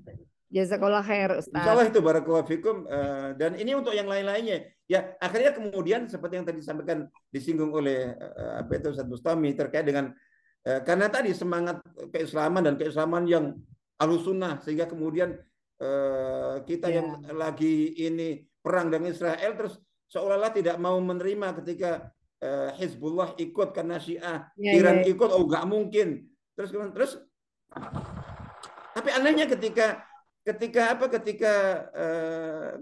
mungkin Rusia mau bergerak untuk bantu, kayaknya didukung dan diterima kasihi. Tapi ketika Iran, oh nggak mungkin lah Iran akan ini itu semacam itu. Ya, lalu tuduhannya Hamas Syiah jadi karena menerima bantuan dari Ya, Iran. ya itu akhirnya kemana-mana. Jadi dari situ itu kan dari pola pikir kan. Nah itu saya kira perlu kita perbaiki. Dan ini tidak hanya dalam konteks isu ini, dalam konteks mungkin dalam kalau kita apa kita bawa ke apa itu perpolitikan di negeri kan gitu juga. Artinya bahwa ketika kita masih dominan gitu, membawa isu-isu yang apa eksklusif Islam saja, padahal kita bergerak di ranah publik yang kita tahu bahwa ini adalah umum. Nah ini yang saya kira kita bisa memilah-milah. Ketika kita ngajak orang ke masjid, ngajak orang wakaf, ngajak orang untuk bangun masjid, sekolah ini itu, ya antar umat Islam dengan kita punya ormas-ormas, yayasan-yayasan. Tapi begitu di dunia politik di mana kita ini, ya ini, kita butuh semuanya. Oke, saya kira ini ada pola pikir, ada apa itu akhirnya berpengaruh kepada pola sikap dan pola dakwah ya. Memang terus perlu kita evaluasi dan kita koreksi, insya Allah. Barakallahu fikum. Ya. Ya. Menarik tadi sampaikan Ustadz Muzaffar, jazakumullah khairan. Ini tambahan dulu Ustazah Sita Resmi ya, udah. Ya. Nanti baru tanggapan. Ya. Di apa di Jamok di ini. Ya, dikumpulkan. Ya, dikumpulkan. Ada lagi Bapak Ibu sekalian yang mungkin menanyakan atau sharing ide, gagasan, pandangan. Kayaknya Dr. Rahman ini. Oke, tafadhol Dokter. Dipaksa ngomong ya udah. Paksa aja ditodong. Harus ditodong. Ya, baik. Terima kasih Dr. Abdurrahim. Terima kasih Dr. Sita. Tadi ada Mas Mustomi. Kemudian ada Ustadz Muzaffar atas tanggapan-tanggapannya yang sangat konstruktif ya. Saya ingin berbicara dalam konteks wasatiyah. Wasatiyah. Karena saya membaca dalam beberapa media gitu kan, ketika terkait perlawanan yang dilakukan oleh Kataib Izzuddin Al-Qassam itu kan, Brigade Al-Qassam, ya mereka itulah dianggap gerakan-gerakan radikal gitu kan.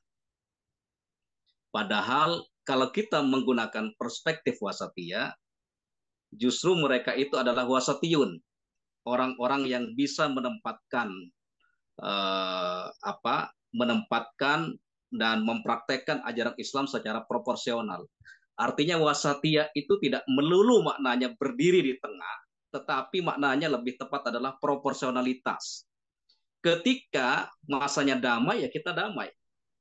Ketika kita misalkan ingin melawan serangan dengan tinta, kita lawan dengan tinta gitu kan.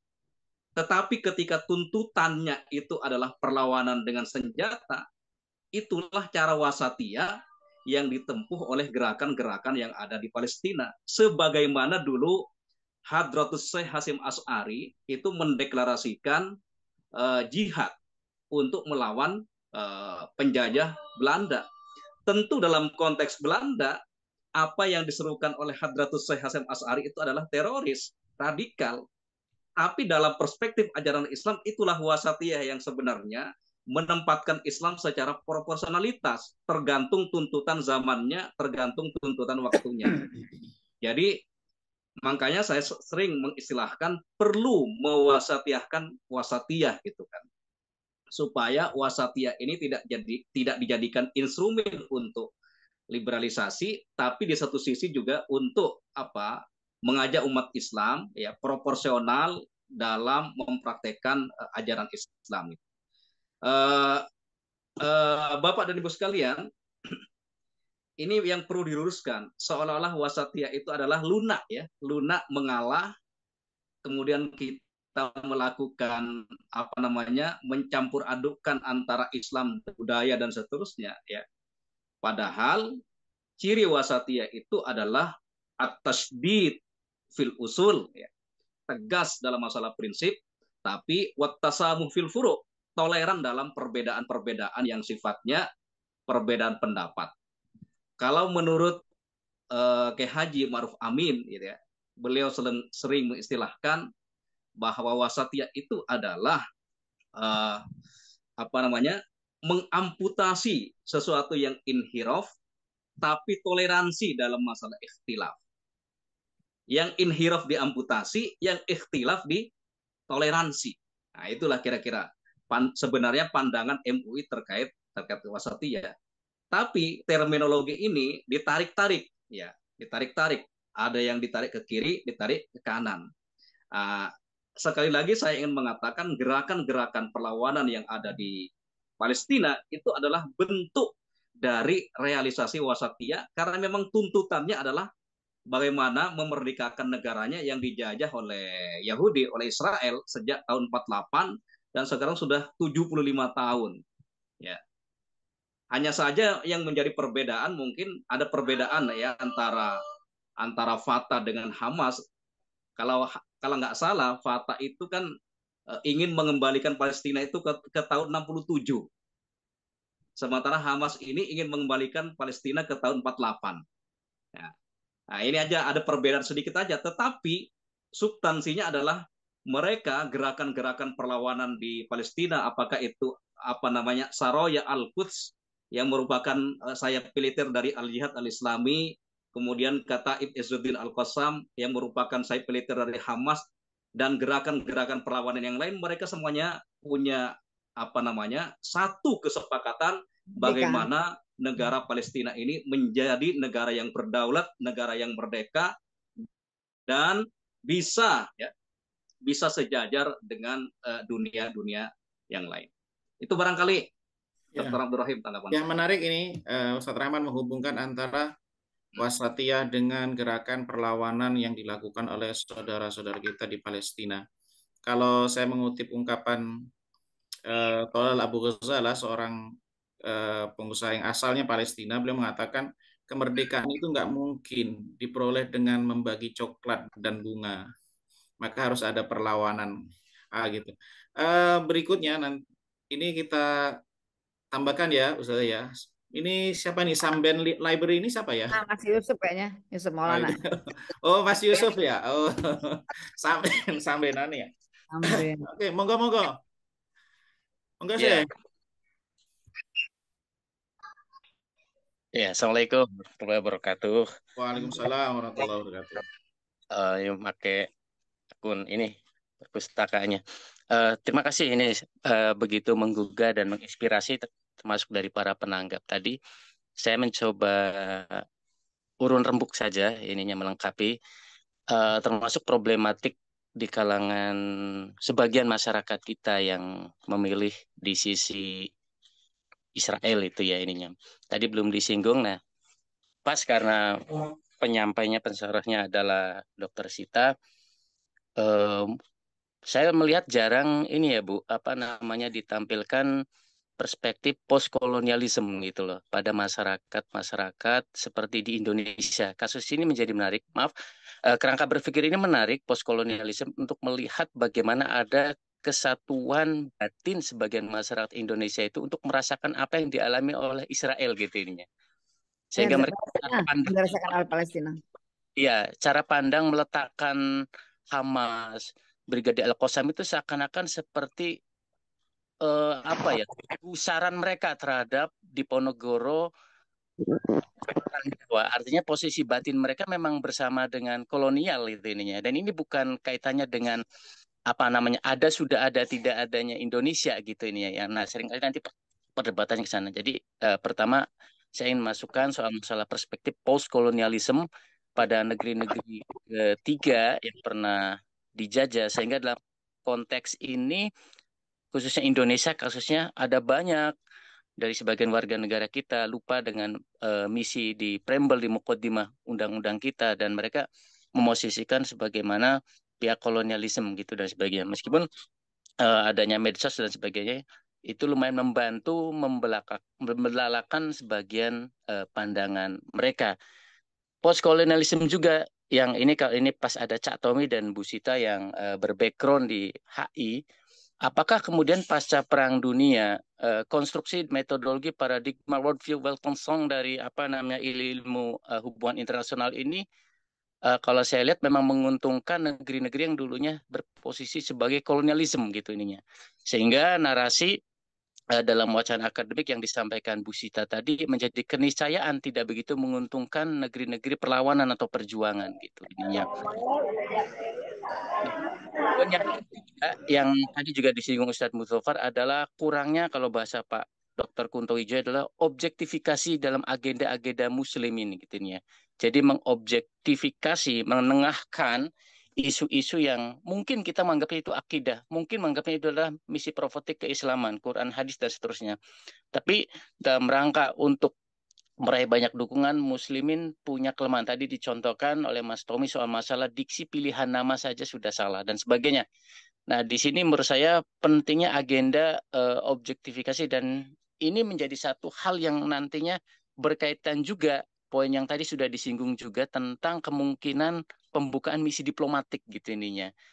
Nah, apapun latarnya, apapun alasannya, poin penting di sini saya ingin melangkah ke depan mungkin akan ada kajian makosid barangkali ya terkait dengan pembukaan hubungan diplomatik dan sebagainya. Sekali lagi ini konteksnya bukan dalam rangka pragmatisme. Toh sejak zaman Pak Harto yang namanya pelatihan ABRI, senjata dan sebagainya udah bukan rahasia disuplai oleh Israel. Tapi bagaimana kemungkinan mengkaji. Kita kan sekarang langsung melompatnya pada era Recep Tayyip Erdogan misalnya. Ada faktor-faktor semacam itu.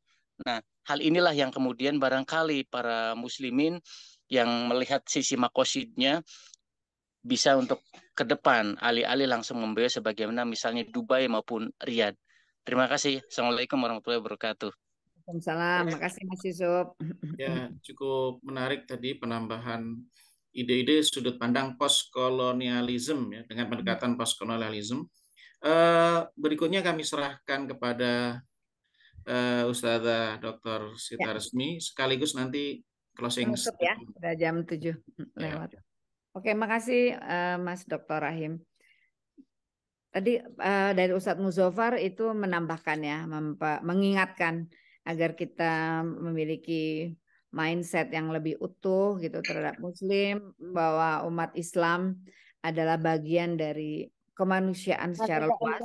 Karena kalau kita lihat juga persoalan kemerdekaan Palestina juga harus menjadi isu internasional, bukan hanya menjadi isu umat Islam ya. Kita lihat ketika salah satu menteri di Amerika mengatakan, dia bilang I'm Jewish, dia bilang saya Yahudi, dan katanya pokoknya dia pro untuk Israel dalam kasus badai Al-Aqsa ini. Jadi dia menteri gitu di Amerika dan dia membawa tadi saya Yahudi, saya akan membela Israel apapun yang terjadi. Itu dibalas juga Erdogan, I'm a Muslim gitu, dan kemudian dia membela Palestina. Jadi sebenarnya nggak masalah gitu pada saat dia bicara saya Yahudi gitu, saya Islam, saya membela Palestina, yang ini membela Israel, itu sebenarnya sudah secara umum di dunia udah berbaur, karena artinya orang-orang Yahudi di Amerika juga mengatakan tidak semua orang Yahudi Zionis, kami orang Yahudi tapi kami mengutuk gitu genosida di Gaza, kami mengutuk pembantaian di Gaza. Itu orang-orang Yahudi di Amerika ya, bahwa banyak di antara mereka berbeda dengan pemerintahannya. Kemudian juga di Inggris dan Perancis yang sangat membela Israel, rakyatnya demonya luar biasa, dahsyat gitu, besar-besaran, dan mereka meminta agar terjadi gencatan senjata, mencabut blokade Gaza, mengirimkan bantuan dan seterusnya. Jadi pada saat Freedom Flotilla 2010 itu pengiriman bantuan dari Turki ya, kapal Mavi Marmara, itu yang ada di kapal itu dan terbunuh ya menjadi syuhada bukan hanya orang Islam tapi juga ada orang Kristen gitu ya. Mungkin kita nggak bisa nyebutnya syuhada, bahasa ini martir gitu ya. Mereka juga terbunuh pada saat berada di kapal dengan diserbu oleh Israel itu.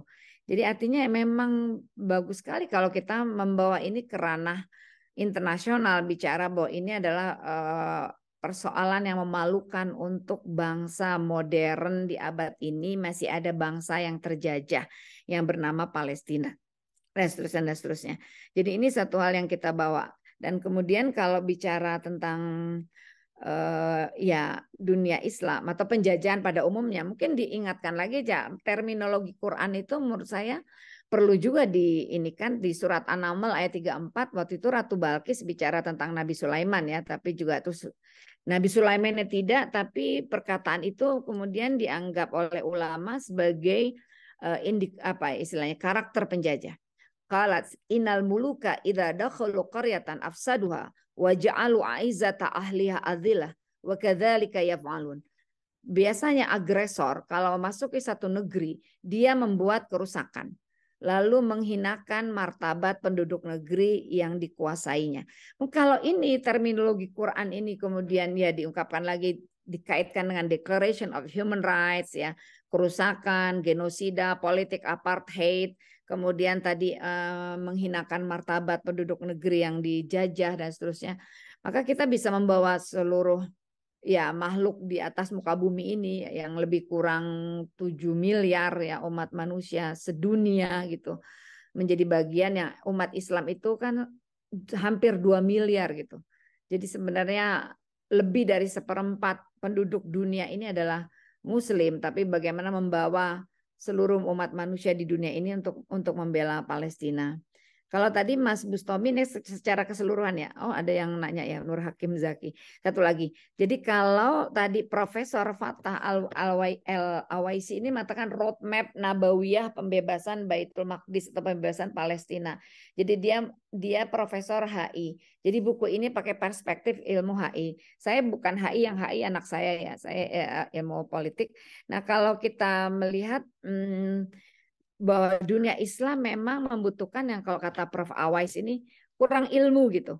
Bagaimana untuk bisa membebaskan Palestina.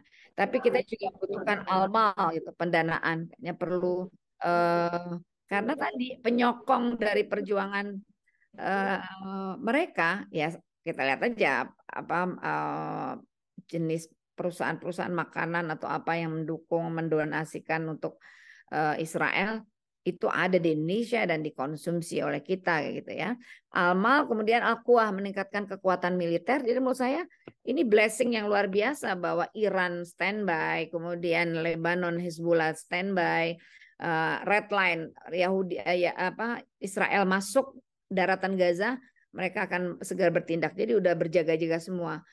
China juga udah siap, Rusia juga, bahkan ya tentara Hamas memang memperoleh senjata lewat pasar gelap, lewat apapun dari sana, dan itu yang bisa menembus Iron Dome memang dari Rusia gitu ya. Jadi saya pikir istilahnya semesta alam mendukung gitu, biidznillah dengan kekuasaan dari Allah semua mendukung untuk pembebasan Palestina. Mudah-mudahan apa yang dikatakan oleh Imam Syafi'i rahimahullah bisa menjadi kenyataan. Mas, ada satu lagi mungkin penutup ya. Saya pikir itu closing statement saya tadi ya. Mudah-mudahan Ya. Allah izinkan. Gimana dikasih kesempatan mungkin? Ya udah mungkin cuma nambahin ya. Oke. Ustaz Nur Hakim Zaki mungkin ini ya. Ini ponakan ponakan Zaki. Assalamualaikum Bu Dokter. Ya. Mana wajahnya ini? Saya lagi agak ini mohon izin nih. Oke. Ya, silakan. Tidak pakai. Ya silakan. Kebetulan sinyalnya juga kurang ini nih Bu Dokter ini. Jadi ya silakan Bang Zaki. Ya, ini mungkin ini kalau ya? boleh. Pak Nur Hakim Zaki di mana tinggalnya? Pak Nur Hakim Zaki. Yang di Jakarta Bekasi, apa yang di Bekasi? Oh, adiknya Ustaz Taufik Ridho almarhum ya? Benar, Ustaz. Iya, Bu Dokter. Oke. Ya, terima kasih Dr. Abdurrahim. Ya, silakan. Mungkin saya ingin memberikan ada tiga catatan ya, atau katakanlah urun rembuk seperti Pak Yusuf Maulana tadi. Saya juga mohon maaf tadi masuknya agak terlambat ya. Saya juga lupa tahu-tahu oh iya ada Zoom nih hari ini. Yang pertama ini terkait masalah 40 tahun kedua gitu. Kan ini kenapa 2027? Tadi kan sempat Bu Sita juga menyinggung katakanlah forecastingnya Syekh Ahmad Yasin gitu. Ya. Jadi kenapa 2027 gitu? Jadi yang pertama mungkin kalau kita husnuzonnya berbicara dari tafsir Quran bahwa Allah menyebutkan orang-orang Bani Israel yang tersesat selama 40 tahun di Gurun Sinai, yatihuna fil ardi arba'ina sanah itu. Kata para ulama salah satu alasan 40 tahun karena 40 tahun itu semacam habisnya satu generasi. Maka Syekh Ahmad Yasin berpikir bahwa 40 tahun pertama itu generasi orang-orang Israel dari 47 atau 48 sampai 87 mulai gerakan Intifadah pertama. Ya, maka orang-orang yang hidup itu ya boleh dikatakan sudah di akhir-akhir generasi.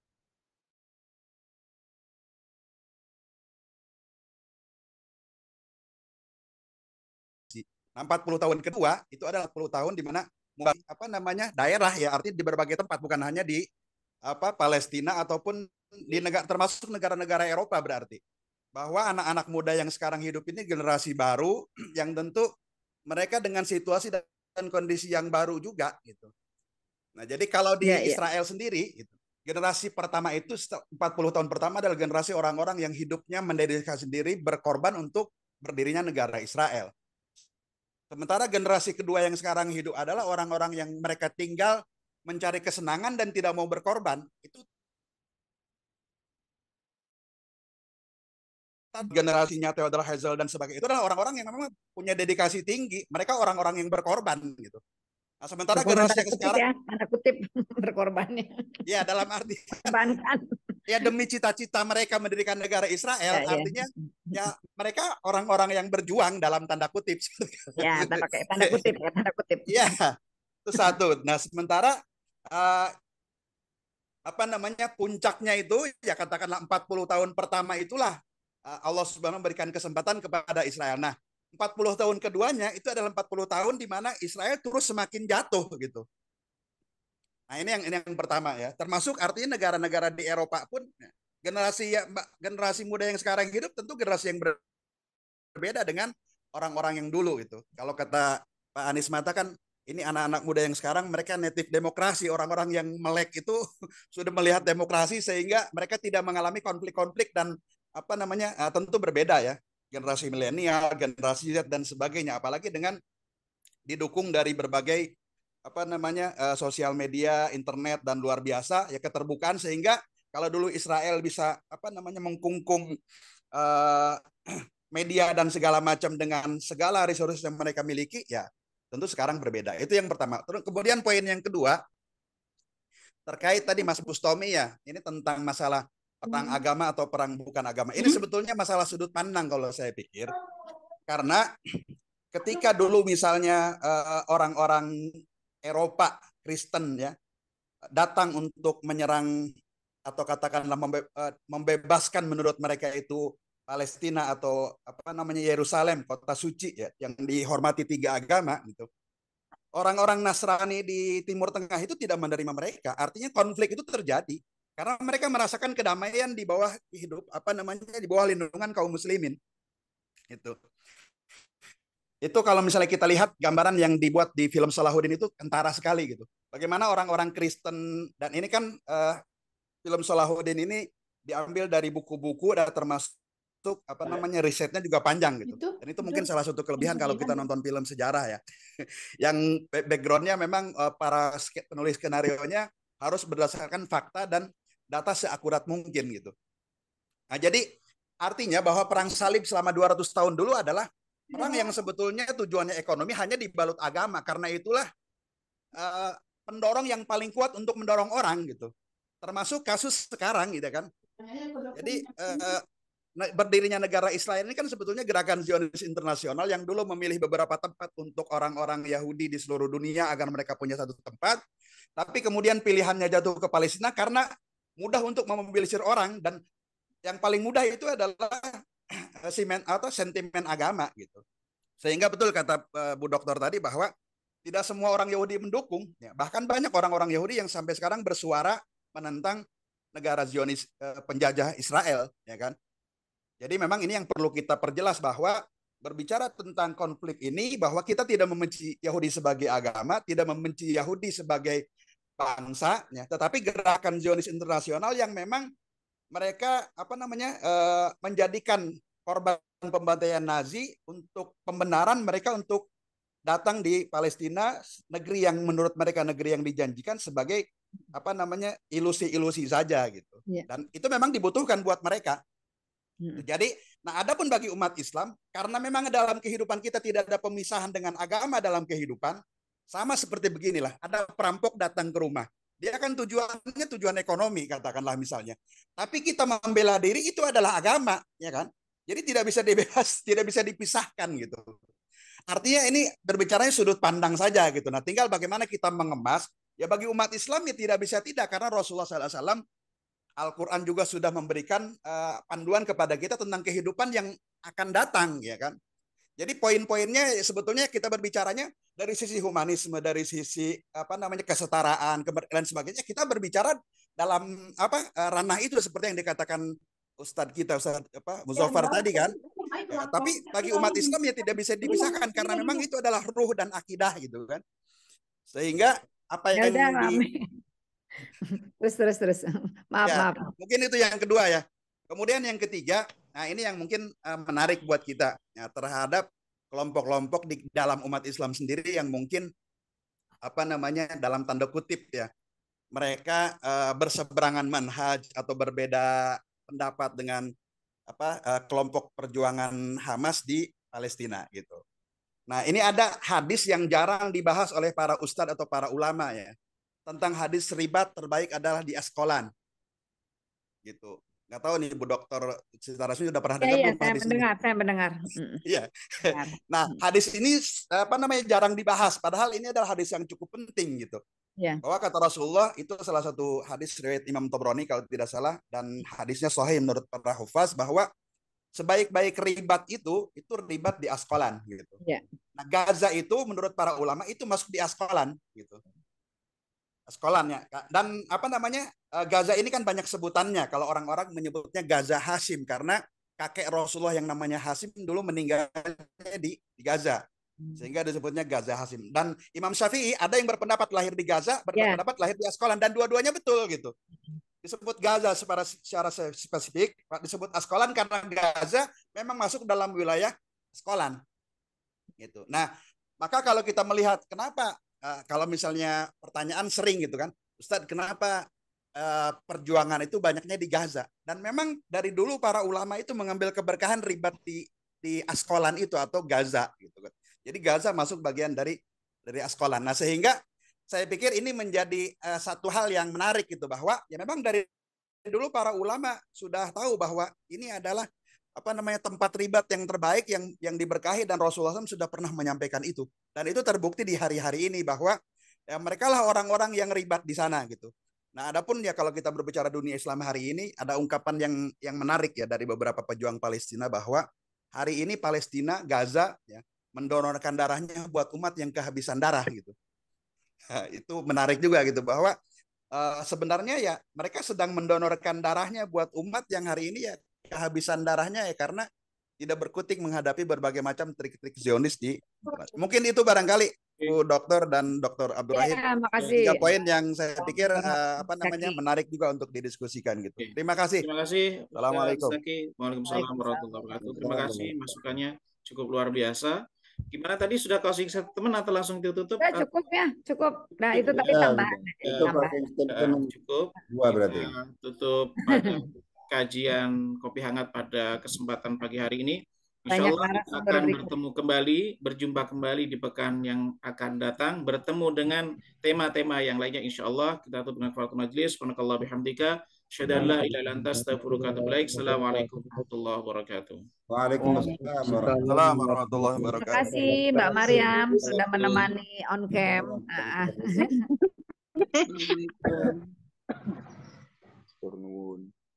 Jazakallah.